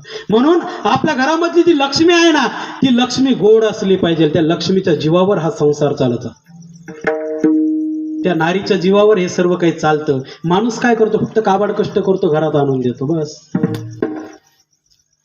पण घरात कोणी पाहुणे आल्यानंतर मग त्या ठिकाणी चहा पाणी ठेवायचं. बाई जर चांगली धार्मिक असेल, सेवाभावी असेल, मस्त सगळ्यांना चहा ठेवणार. आणि एखाद्या घरात, पाटलाच्या घरात गेले 4-8 माणसं चहा प्यायला, बाई खडू असायचं तिकडे भांडे आपटायला सुरुवात कर. धडाधड, हे भांडत त्याला मार, ते भांडत त्याला मार, ते भांडत त्याला मार. बस, बोलू शकत नाही ना. बोललं तर आपल्या पाटलाचा अपमान होईल एवढ्या लोकांसमोर. मग भांडे आपटायचे. मग भांडे आपटल्यावर लोकांना समजतं, नाही गाड्या, चहाचा शुकशुकाट आहे बरं का, इथून सटकलेलंच बरं. म्हणून तोंड जर गोड असेल ना, तर सर्व काही होईल. महायुद्ध कोणामुळे झालं? महाभारत कोणामुळे झालं? बाईमुळे. आणि इकडं पण रामाचं आणि रावणाचं महायुद्ध कोणामुळे झालं? बाईमुळे झालं. ज्यावेळेस त्या इंद्रप्रस्थाची ज्यावेळेस रचना होते, रचना झाल्यानंतर सर्व देवी देवतांना सर्वांना बोलवलं जातं. त्या ठिकाणी सर्व अर्जुन, पांडव, दुर्योधन, सगळे काही कौरव, जेवढे कौरव असतील सगळे तिथे ते इंद्रप्रस्थ बघायला जातात. आणि त्या इंद्रप्रस्थाची खासियत अशी असते की जागा पूर्ण लेवल असते. जागा म्हणजे कुठं पाणी आणि कुठं जमीन हे समजत नाही. त्या महालात येतो ज्यावेळेस दुर्योधन त्या महालात आल्यानंतर त्यावेळेस त्या ठिकाणी महालात आल्यानंतर वरती कोण आपली द्रौपदी वरती त्या गॅलरीमध्ये अशी उभी असते. आता ते पाणी समोर फरशी सारखी, फरशाचा कलर तसा जागेचा आणि पाण्याचाही कलर सारखा. तो बघत बघत बघत बघत जातो आणि त्या पाण्यामध्ये पाय पडतो आणि त्या ठिकाणी तो दुर्योधन पडतो. त्या ठिकाणी ते जोर जोरात हसते. जोर जोरात हसल्यानंतर हसल्यावर थांबत नाही. बोलते काय, अंडे के पुत्र अंडे. झाला की नाही स्वाभिमान जागा? झाला की नाही जागा? बोलायची गरज होती का? आपलं हसणं कसं असलं पाहिजे? आपलं हसणं गोड असलं पाहिजे. आपल्या हसण्याने समोरच्याचं अंतःकरण दुखवल्या नाही गेलं पाहिजे, असं आपलं हसणं पाहिजे. एखाद्याला ठेस लागली, उलटा पडला की आपण खरं खरं हसतो, जोर जोरात हसतो. अरे पण त्या हसण्याने त्याचं अंतःकरण दुखतं नाही. आपण असं हसलं पाहिजे की आपल्या हसण्याने रडलेला सुद्धा हसला गेला पाहिजे. असं हसणं आपलं असलं पाहिजे. गोड हसणं असलं पाहिजे, गोड बोलणं असलं पाहिजे, गोड वागणं असलं पाहिजे. तेव्हा हा समाज आपल्याला डोक्यावर घेऊन नाचायला कमी करत नाही. पण आपल्याकडे त्या गोष्टी जर नसतील ना तर आपण मग कुठेतरी एका कोपऱ्यात फेकल्या जातो. म्हणून आपल्या बोलण्यामध्ये, चालण्यामध्ये, वागण्यामध्ये त्या गोष्टी असणं गरजेचं आहे. म्हणून आजच्या कीर्तनातून मला एवढंच सांगायचं आहे की तुम्ही या भक्ती मार्गाला जर लागलात ना, कोणत्याही देवाची भक्ती करा. तुम्हाला जो देव आवडतो त्या देवाची करा. बंधन नाही, पण एकनिष्ठतेने करा. आणि महिलांना माझी हात जोडून विनंती आहे, जोपर्यंत आपले लेकरं आहेत ना, तुम्ही काय करतात माहिती आहे का? तुमची घोडचूक काय होती माहिती आहे का? त्या लेकरापासून पिच्छा सोडवण्याच्या नादात त्याला मोबाईल देऊन टाकतात. घे बस मोबाईल, घेऊन कोपऱ्याला जाऊन बस. अरे पण त्या मोबाईलचे दुष्परिणाम पुढे होऊन काय होणार आहे याची तुम्ही जाणीव नाही करत. फक्त तेवढ्यापुरतं त्याचा पिच्छा सुटला पाहिजे, ती कटकट बाजूला झाली पाहिजे म्हणून मोबाईल द्यायचा आणि त्याला कोपऱ्याला जाऊन बसवायचं. ही चूक जीवनामध्ये कधीच करू नका, नाहीतर पुढं चालून लाता खायची वेळ आपल्यावर नक्कीच येणार, नक्कीच वेळ येणार. म्हणून लेकरांना संस्कार लावायचे ना, लहानपणापासून संस्कार लावा, भक्ती करा आणि भक्ती मार्गानुसार चाला. आपणही भक्ती करा आणि त्या लेकरांनाही भक्ती करू द्या. बघा, हे बघा, हे छोटे छोटे मुलं आहेत, मोठे तर आहेत पण छोटे छोटे मुलं. धन्य यांचे आईबाप, खरंच धन्य आहेत. खरंच यांच्यासाठी जोरदार टाळ्या झाल्या पाहिजे. कमाल आहे. खेळण्या बागडण्याचं वय. होती जे सात्विक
आपल्या लेकरांवर लहानपणापासून संस्कार लावायला सुरुवात करा. हे छोटे छोटे मुलं खेळण्या बागडण्याचं वय, बरोबर की नाही? पण यामध्ये किती सुंदर अशा पद्धतीने टाळ वाजवतात, किती सुंदर अशा पद्धतीने या ठिकाणी ज्या टाळावर जे नृत्य असतं त्या किती सुंदर पद्धतीने करतात. या सर्वांचे या ठिकाणी मला ही सेवेची संधी दिली त्या त्याबद्दल मी हे श्री विठ्ठल रुक्मिणी संस्थान या संस्थानाचे मी मनपूर्वक आभार मानतो. मला या सर्व टाळकरी मंडळी, माणिक्याची टाळकरी मंडळी आपल्या इथली या सर्वांनी मला उत्तम अशा पद्धतीने साथ दिली. आपले मृदंगाचार्य एकदम सुंदर अशा पद्धतीने मृदंगाचार्यांनी मला या ठिकाणी साथ दिली.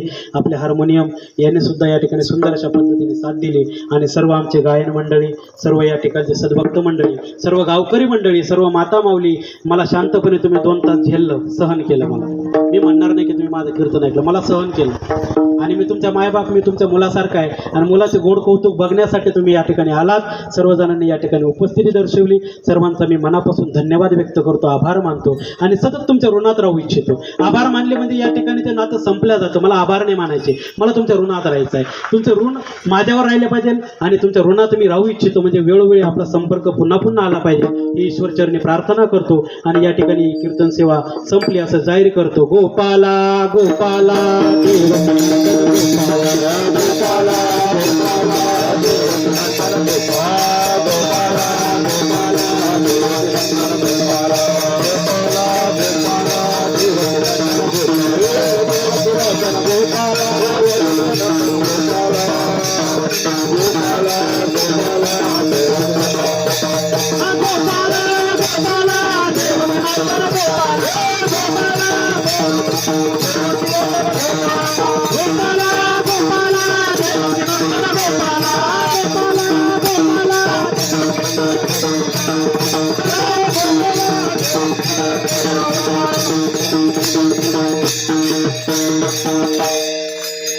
धन्यवाद. नमस्कार.